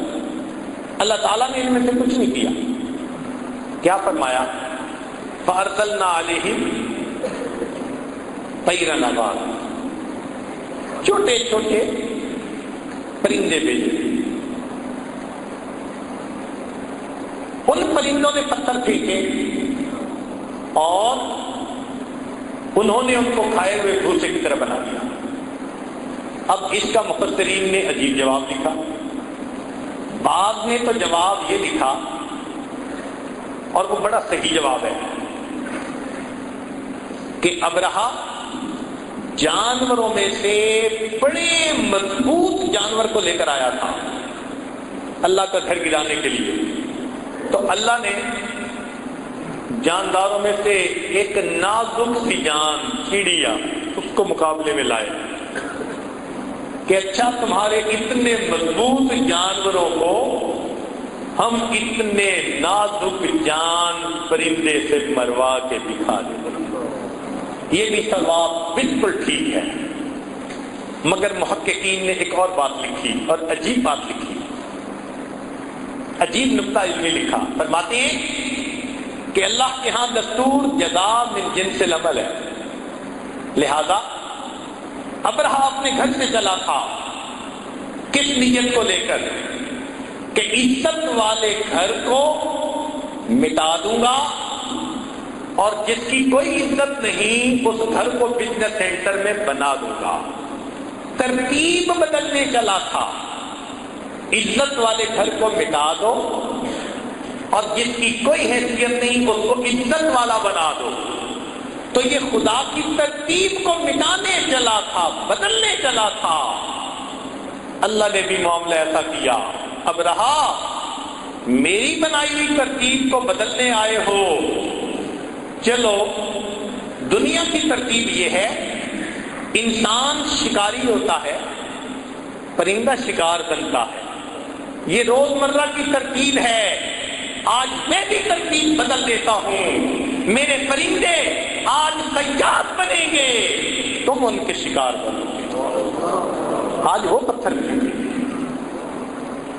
جزاء من جنس العمل۔ تو جب اللہ رب العزت کا معاملہ ایسا ہے تو ہم اللہ پہ کیوں نہ پکا یقین کرتے ہیں؟ اس پکے یقین کا فائدہ یہ ہوگا کہ اللہ کی مدد ہمارے پلڑے میں آ جائے، اور یاد رکھیں جب اللہ کی مدد کسی پلڑے میں آتی ہے وہ پلڑا پوری کائنات سے بھاری ہو جایا کرتا ہے۔ اس یقین کو بنانے کی ضرورت ہے۔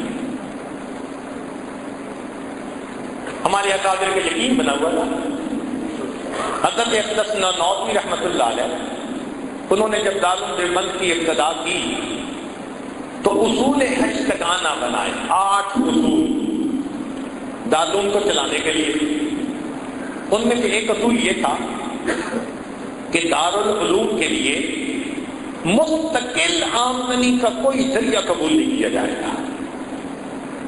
آج ہم لوگ دعائیں مانگتے نہیں سکتے، اللہ ہمارے مدرسے کے لیے کوئی مستقل ذریعہ بن جائے آمدنی کا۔ ہمارا حال دیکھو اور ہمارے اکابر کا ایمان دیکھو۔ فرمایا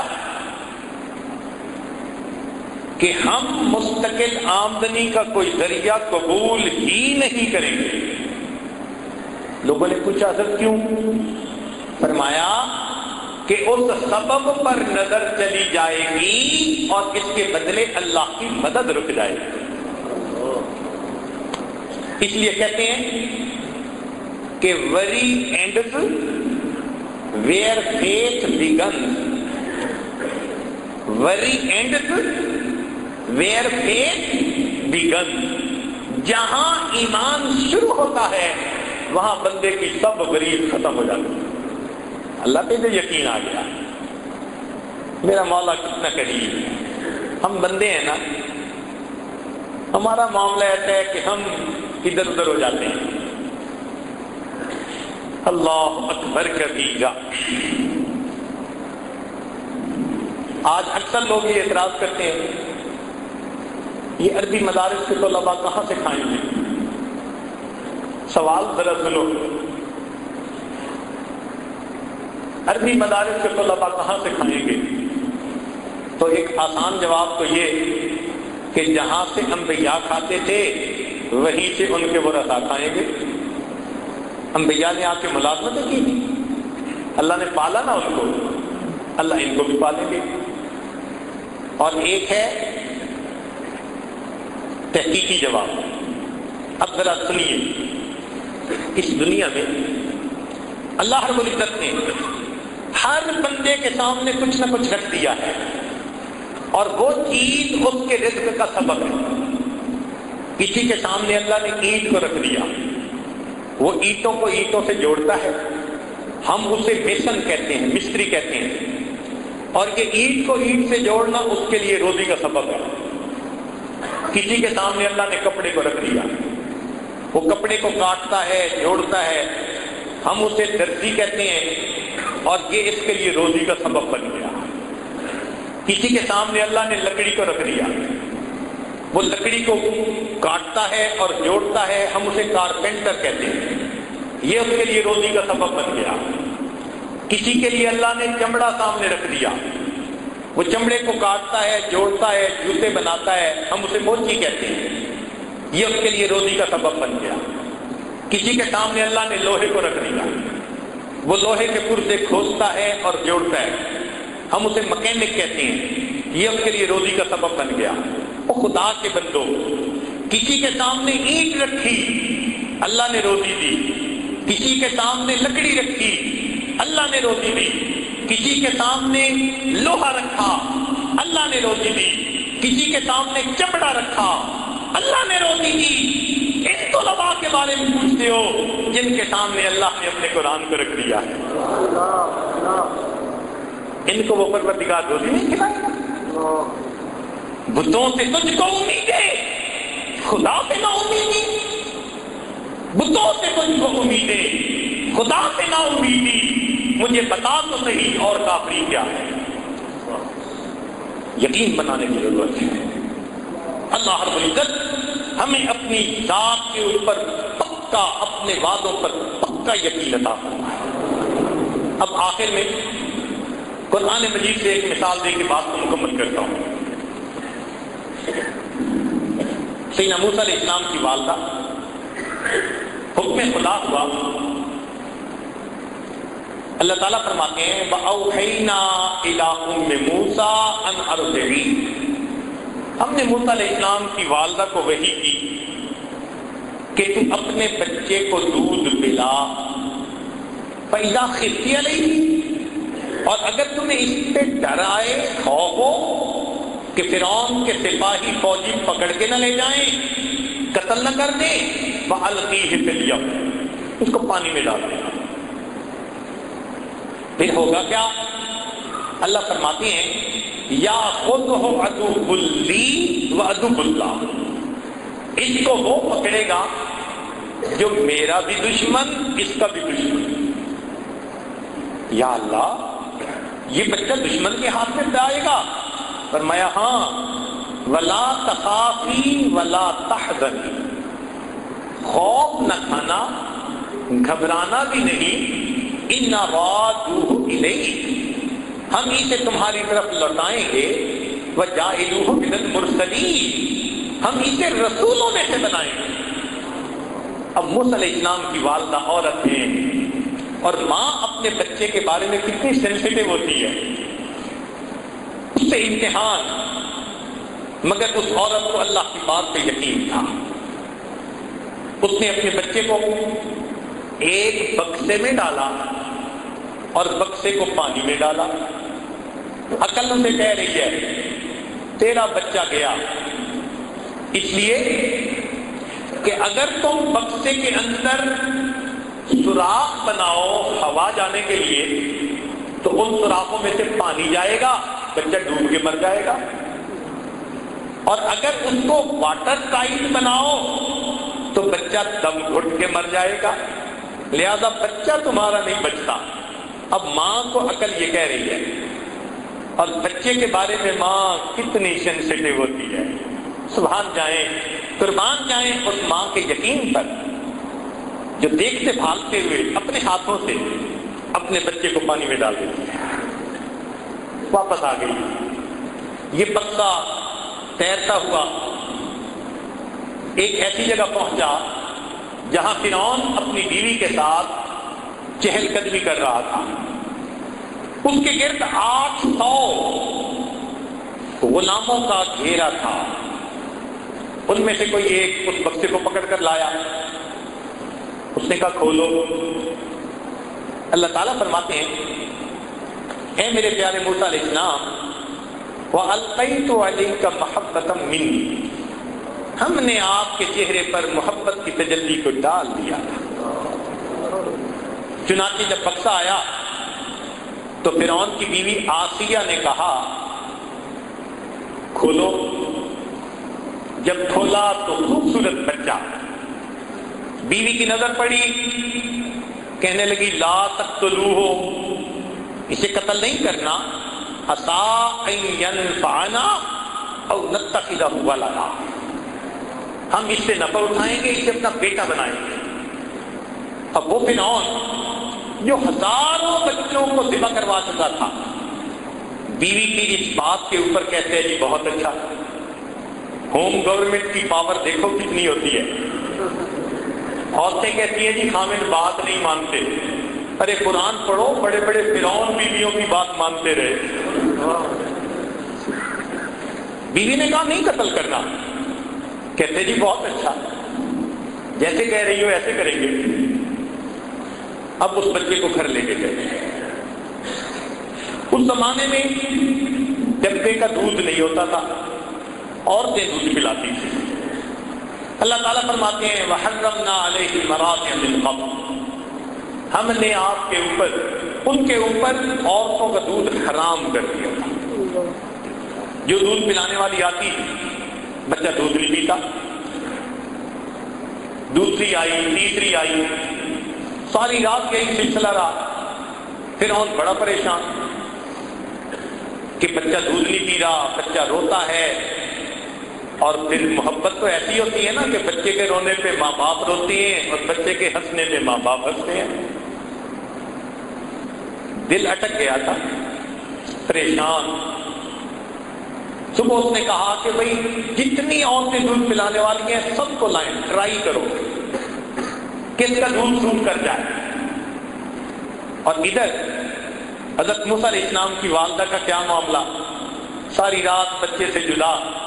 اللہ فرماتے ہیں وَأَصْبَحَ فُؤَادُ أُمِّ مُوسَىٰ فَارِغًا، اور موسیٰ علیہ السلام کی والدہ نے صبح کی بڑے بھاری دل کے ساتھ، دکھی دل کے ساتھ، ان قادت لتبدی بہ لولا ان ربطنا علی قلبہا، اللہ فرماتے ہیں اگر ہم اس کے دل پہ گرہ نہ لگا دیتے وہ رو پڑتی اور رات کھول بیٹھتی، لوگوں کو پتہ چل جاتا اس کا بیٹا ہے۔ ہم نے دل کو تسلی دے دی، روئی نہیں۔ بیٹی کو کہا کہ بیٹی جاؤ بھائی کی خبر لاؤ۔ لو موسیٰ علیہ السلام کی بہن بھاگتی گئی، چھوٹی عمر کی، چنانچہ جب بھاگتی گئی تو اس نے محل میں جا کے ایک عجیب منظر دیکھا۔ وہ کیا تھا؟ عورتیں دودھ پلانے کے لیے آ رہی ہیں اور بھائی دودھ نہیں پیتا۔ اس نے موقع دیکھا، فرعون کو کہا هل ادلکم علی اہل بیت یکفلونہ وہم لہ ناصحون، میں تمہیں ایسے گھر والوں کے بارے میں بتاؤں جو اس کی کفالت بھی اچھی کریں گے اور اس کے بڑے خیر خواہ ہوں گے۔ مفسرین نے لکھا کہ فرعون کو کھٹکی تو صحیح بات، اس نے بچی کو پکڑ کے کہا تم کیوں کہہ رہی ہو وہ بڑے اس کے خیر خواہ ہوں گے؟ وہ بھی موسیٰ علیہ السلام کی بہن تھی۔ کہنے لگے کہ ہم آپ کی رعایا ہیں، ہم آپ کے ساتھ خیر خواہی نہیں کریں گے تو کون کرے گا؟ کہنے لگے ہاں بات تو ٹھیک ہے، اچھا لے آؤ جس کو لاتی۔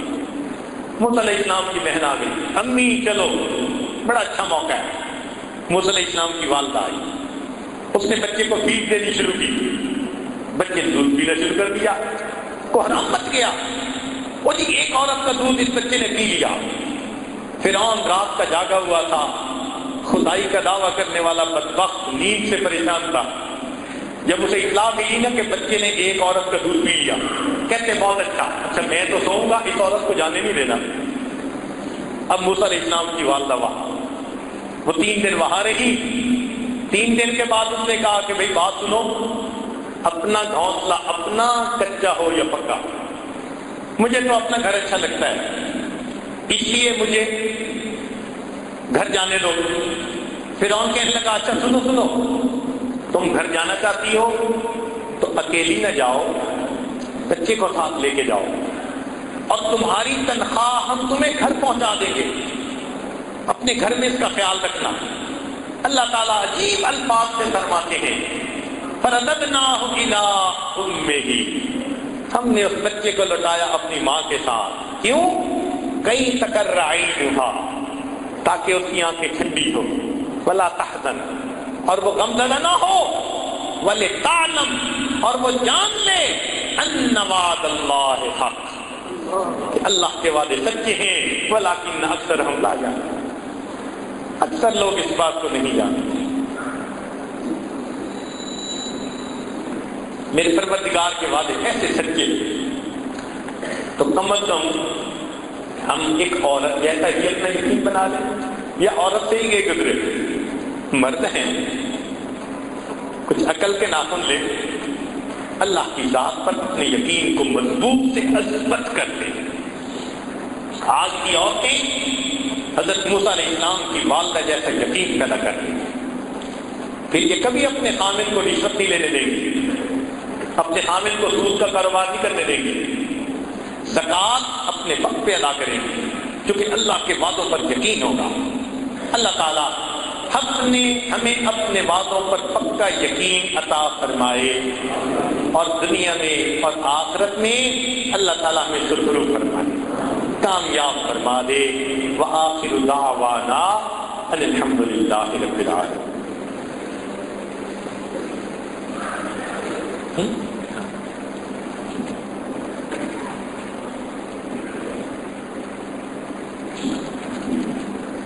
ایک نکاح پڑھانا ہے، تھوڑی دیر اطمینان سے بیٹھے رہیے۔ محمد فہیم صدیق صاحب آپ ہیں؟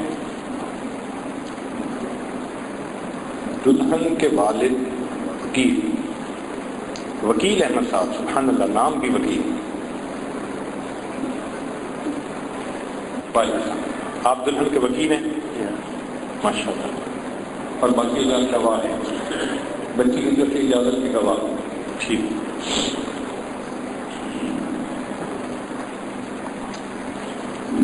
الحمد للہ نحمده ونستعینه ونستغفره ونؤمن به ونتوکل علیہ ونعوذ باللہ من شرور انفسنا ومن سیئات اعمالنا من يهده الله فلا مضل له ومن يضلله فلا هادي له ونشهد أن لا إله إلا الله وحده لا شريك له ونشهد أن سيدنا ومولانا محمدا عبده ورسوله أما بعد أعوذ بالله من الشيطان الرجيم بسم الله الرحمن الرحيم يا أيها الناس اتقوا ربكم الذي خلقكم من نفس واحدة وخلق منها زوجها وبث منهما رجالا كثيرا ونساء واتقوا الله الذي تساءلون به والأرحام إن الله كان عليكم رقيبا وقال الله تعالى في مقام آخر يا أيها الذين آمنوا اتقوا الله حق تقاته ولا تموتن إلا وأنتم مسلمون وقال الله تعالى في مقام آخر يا أيها الذين آمنوا اتقوا الله وقولوا قولا سديدا يصلح لكم أعمالكم ويغفر لكم ذنوبكم ومن يطع الله ورسوله فقد فاز فوزا عظيما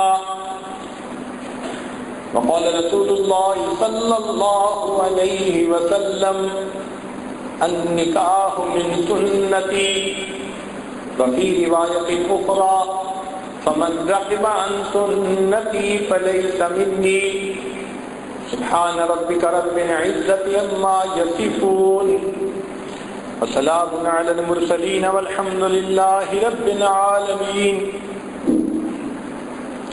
اللهم صل على سيدنا ومولانا محمد وعلى آل سيدنا ومولانا محمد وبارك وسلم۔ وکیل احمد صاحب کیا آپ نے مسمات منیبہ انعم جو بیٹی ہیں محمد سلیم صاحب کی، ان کو محمد بہیم صدیق جو بیٹے ہیں حافظ محمد صدیق صاحب کے، ان کے نکاح میں بعوض حق میں 50,000 روپیہ جو بصورت زیور معجل دیا جائے گا بمطابق شریعت محمدی سامنے شریک گواہوں کے ان کے نکاح میں پیش کیا؟ جی دوبارہ پوچھتا ہوں، وکیل احمد صاحب کیا آپ نے مسمات منیبہ انعام جو بیٹی ہیں محمد سلیم صاحب کی، ان کو محمد بہیم صدیق جو بیٹے ہیں حافظ محمد صدیق صاحب کے، ان کے نکاح میں بعوض حق مہر 50,000 روپیہ بصورت زیور ادا ہوگا بمطابق شریعت محمدی سامنے شریک گواہوں کے ان کے نکاح میں پیش کیا؟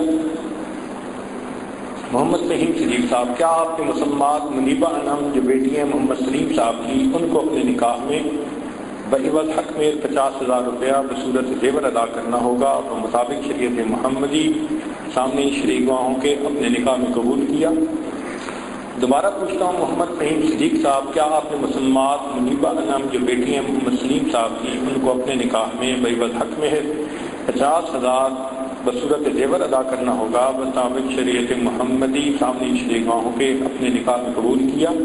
بارک اللہ لک و بارک علیک و جمع بینکما فی خیر۔ فرما رہے ہیں کہ بہت سارے مردوں کی طرف سے اور عورتوں کی طرف سے یہ پیغام ملا ہے کہ وہ اس وقت بیعت ہونا چاہتے ہیں، توبہ طائب ہونا چاہتے ہیں، تو دعا سے پہلے ان کو بیعت کے توبہ کے کلمات پڑھا دیں۔ جو احباب توبہ طائب ہونا چاہتے ہیں یا پہلے ہو چکے ہیں اس عاجز کے حال پر، وہ دل میں یہ نیت کر لیں کہ ہم پچھلے سب گناہوں سے سچی پکی توبہ کر رہے ہیں اور آئندہ نیکوکاری پرہیزگاری کی زندگی گزارنے کا دل میں ارادہ کر رہے ہیں۔ مذکورات تک اگر آواز جا رہی ہے اور وہ بھی بیعت ہونا چاہتے ہیں تو وہ بھی دل میں یہی نیت کر لیں۔ یہ عاجز خطبہ پڑھے گا، پھر چند کلمات پڑھائے گا جو آپ نے پیچھے پیچھے پڑھنے ہوں گے۔ الحمدللہ وکفی وسلام علی عبادہ الذین اصطفی، اما بعد۔ یہ کلمات سچے دل کے ساتھ پڑھتے جائیے۔ بسم اللہ الرحمن الرحیم، لا الہ الا اللہ محمد الرسول اللہ، آمنت باللہ وملائکتہ وکتبہ ورسلہ والیوم الآخر والقدر خیرہ وشرہ من اللہ تعالی والبعث بعد الموت، آمنت باللہ کما ہوا بأسمائہ وصفاتہ وقبلت جمیع احکامہ اقرار باللسان وتصدیق بالقلب، اشہد ان لا الہ الا اللہ واشہد ان محمدا عبدہ ورسولہ، استغفر اللہ ربی من کل ذنب واتوب الیہ برحمتک یا ارحم الراحمین۔ چند معمولات سن لیجیے۔ 100 مرتبہ صبح شام درود شریف پڑھنا، اللہم صلی علی سیدنا محمد وعلی آل سیدنا محمد وبارک وسلم۔ 100 مرتبہ استغفار پڑھنا، استغفر اللہ ربی من کل ذنب واتوب الیہ۔ قرآن مجید کی تلاوت کرنا، ایک پارہ ہو تو بہت اچھا، ورنہ آدھا پارہ سے چلتے پھرتے لیتے بیٹھے دل میں اللہ رب العزت کا دھیان رکھنا، دست بکار دل بیار، ہاتھ کام کاج میں مشغول اور دل اللہ تعالیٰ کی یاد میں مشغول۔ اور 5ویں بات ذکر قلبی یعنی مراقبہ روزانہ کرنا۔ طریقہ کار یہ ہے، جب صبح شام نماز پڑھ کر بیٹھیں تو تھوڑی دیر کے لیے ساری دنیا کے خیالات سے ہٹ کٹ جائیں اور اللہ رب العزت کی یاد میں ڈوب جائیں۔ یہ سوچیں اللہ رب العزت کی رحمت آ رہی ہے، میرے دل میں سما رہی ہے، دل کی ظلمت اور سیاہی دور ہو رہی ہے اور میرا دل اللہ اللہ اللہ، یہ میرا دل بول رہا ہے۔ آپ نے زبان سے بولنا نہیں ہے، زبان تالو سے لگی ہوئی، دل بول رہا ہے اور میں سن رہا ہوں۔ ایسے آپ اگر تلاوت قرآن سن رہے ہیں کسی قاری صاحب کی، تو آپ اس کو سنتے ہوئے نہ جھومتے ہیں، نہ ہلتے ہیں، نہ زور لگاتے ہیں، کچھ بھی نہیں کرتے، بالکل خاموش ہو کے تسلی کے ساتھ کان لگا کر اس کو سن رہے ہوتے ہیں۔ ایسے ہی آپ نے پرسکون ہو کر تسلی کے ساتھ بیٹھ کے دل کے کان لگا کر دل کی اللہ اللہ سننی ہے۔ شروع میں نہیں سنیں گے، بیٹھے رہیں گے تو اللہ تھوڑے دنوں کے بعد دل کی طرف سے یہ ادراک عطا فرما دیں گے، اس کو ذکر قلبی کرنی ہے۔ ذرا غور کرنا، آپ میری آواز سپیکر پہ سن رہے ہیں تو سپیکر کے اندر کوئی جاندار بیٹھا ہوا ہے، بے جان چیز ہے نا، اس میں کیا ہے؟ ایک مقناطیسی فیلڈ ہے، اس میں ایک پردہ بنا ہوا ہے، وہ پردہ کھڑکھڑاتا ہے تو یہ آواز نکلتی ہے اس میں سے۔ اگر بے جان مادی چیز کے پھڑپھڑانے سے اللہ اپنے بندے کی آواز نکال دیتے ہیں تو کسی کے جاندار دل کے گڑ گڑانے سے اللہ اپنی آواز نہیں، جو محنت کرتے ہیں وہ سنتے ہیں اللہ کی آواز۔ یہ ذکر قلبی احادیث سے بھی ثابت، قرآن مجید سے بھی ثابت ہے۔ حضرت مفتی محمد شفیع رحمۃ اللہ علیہ، مفتی اعظم پاکستان، وہ اپنی تفسیر میں لکھتے ہیں کہ وَاذْكُرْ رَبَّكَ فِي نَفْسِكَ تَضَرُّعًا وَخِيفًا، کہ تضرعاً وخیفہ کے الفاظ سے قرآن مجید سے ذکر قلبی کا ثبوت مل رہا ہے۔ اور احادیث تو حضرت شیخ الحدیث رحمۃ اللہ نے فضائل ذکر میں بہت ساری لکھی، تو آپ اس کو کریے اور پھر اس کی کیفیت دیکھیے کیا ہوتی ہے۔ اللہ تعالیٰ نے بیدار دل بنا دیا، دل بیدار ہو جائے تو پھر زندگی گزارنے کا مزہ آتا ہے۔ اب تھوڑی دیر کے لیے اس کی مشقت لیجیے دعا سے پہلے۔ طریقہ یہ ہے کہ آنکھوں کو بند کر لیں، سر کو جھکا لیں، دنیا اور جو کچھ دنیا میں ہے اس سے ہٹ کٹ کے اللہ رب العزت کی یاد کریں۔ آنکھوں کو بند کر لیجیے، مراقبہ کر لیجیے۔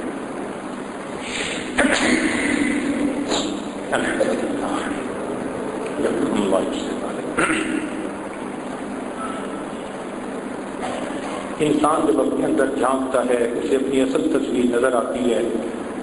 اپنے من کے دریچے کو کھولیے، اپنی اصل تصویر کو دیکھیے۔ نیچے لے نیچے لے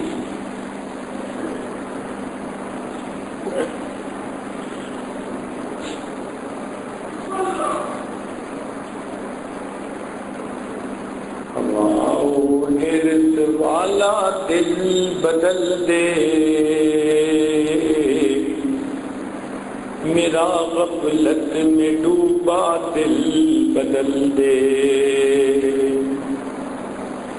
ہوا و ہرس والا دل بدل دے، میرا غفلت میں ڈوبا دل بدل دے، بدل دے دل کی دنیا دل بدل دے،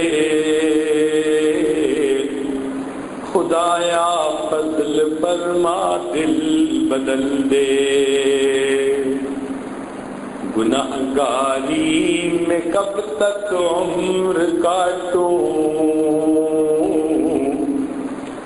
گناہگاری میں کب تک عمر کاٹوں، بدل دے میرا رستہ دل بدل دے، سنوں میں نام تیرا دھڑکنوں میں، مزہ آ جائے مولا دل بدل دے، ہٹا لوں آنکھ اپنی ماں سوا سے، جیوں میں تیری خاطر دل بدل دے، یہ کیسا دل ہے سینے میں الہی، جو زندہ بھی ہے مردہ دل بدل دے، تیرا ہو جاؤں اتنی آرزو ہے، تمنا دل بدل دے، میری فریاد سن لے میرے مولا، بنا لے اپنا بندہ دل بدل دے۔ گنہگاری میں کب تک عمر کاٹوں، بدل دے میرا رستہ دل بدل دے۔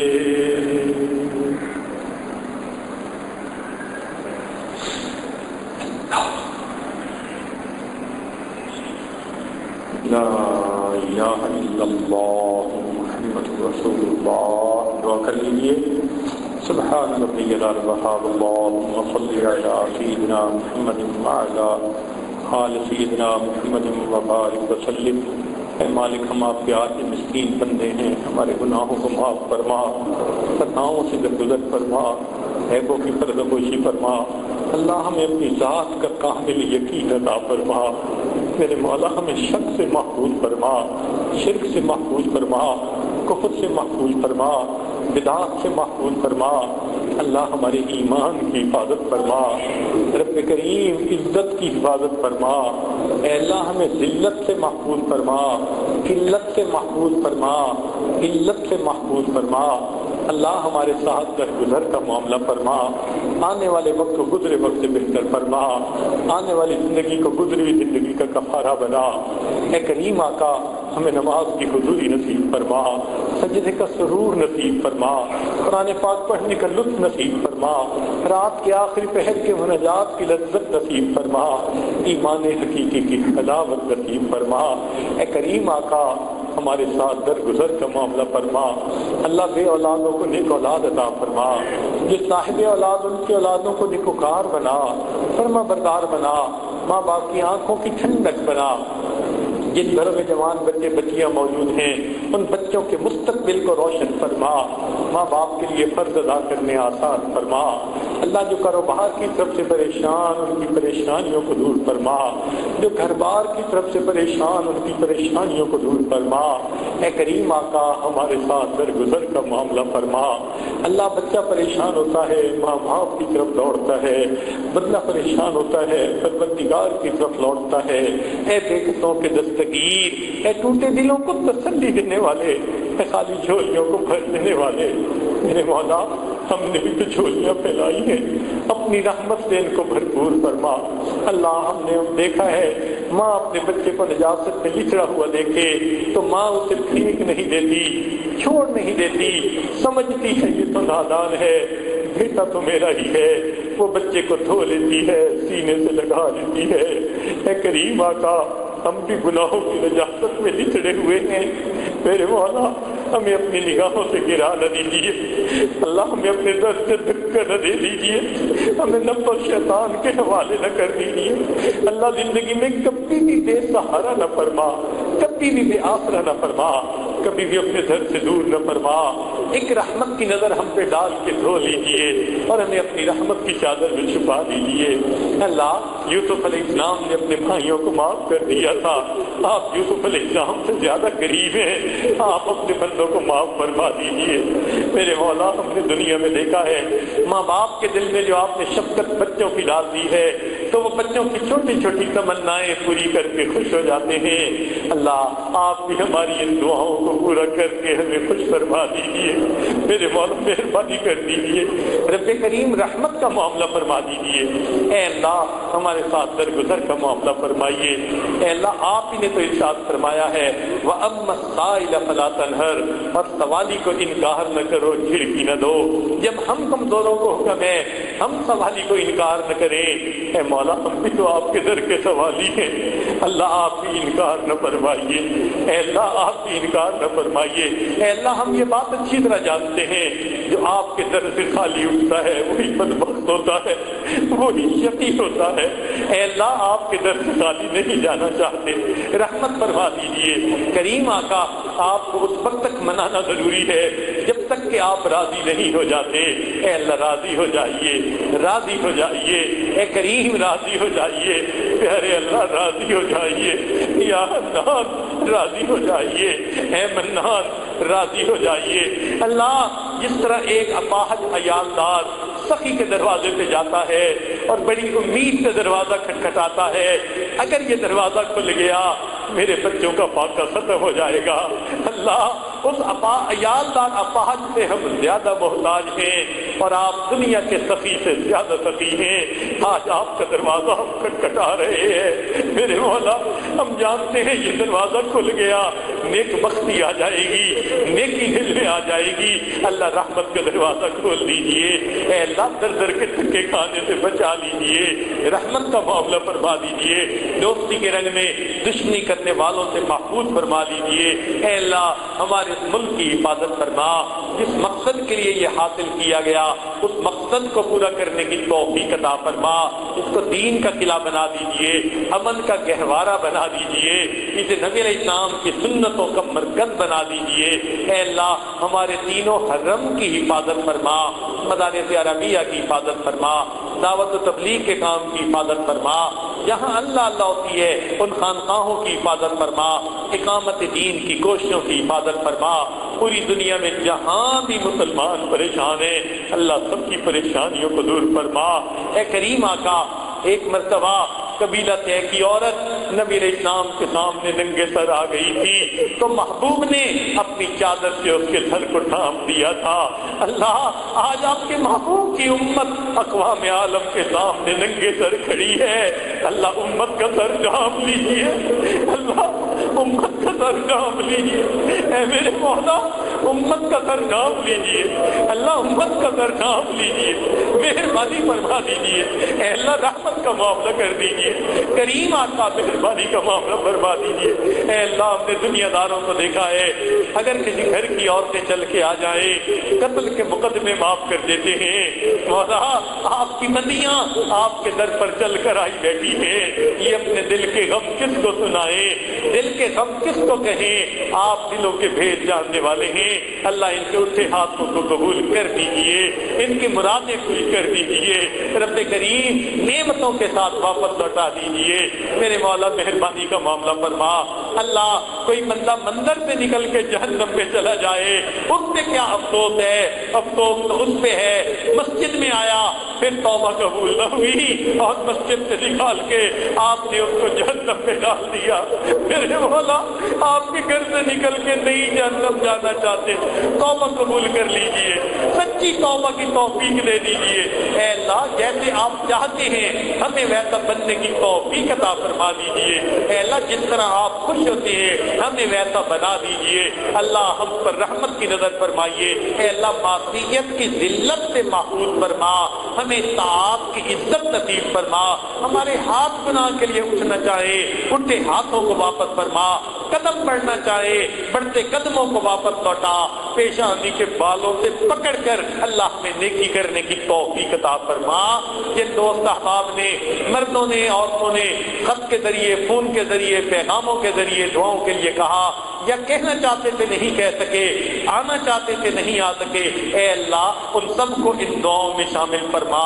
ہمارے والدین عزیز اقارب مشائخ جو فوت ہو چکے ان کی مغفرت فرما، جن کی آپ نے مغفرت کر دی قرب کے اعلیٰ درجات عطا فرما۔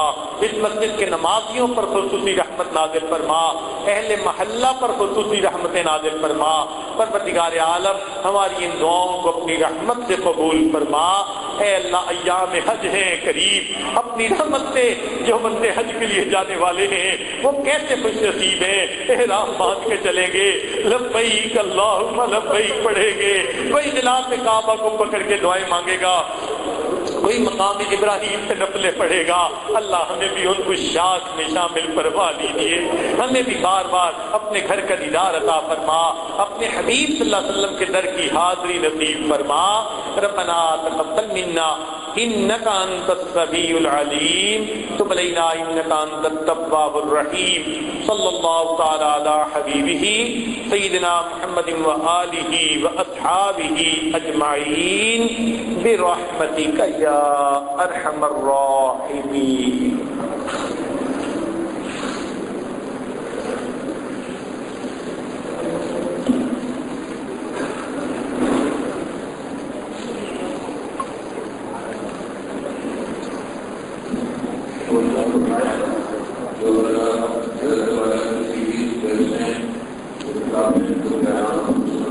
دینا چاہیں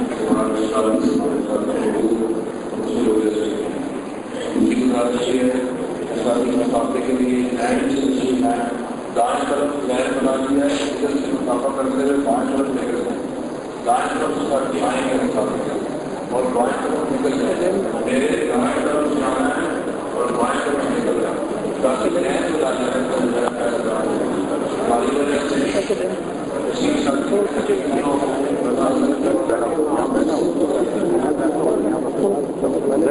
پیچھے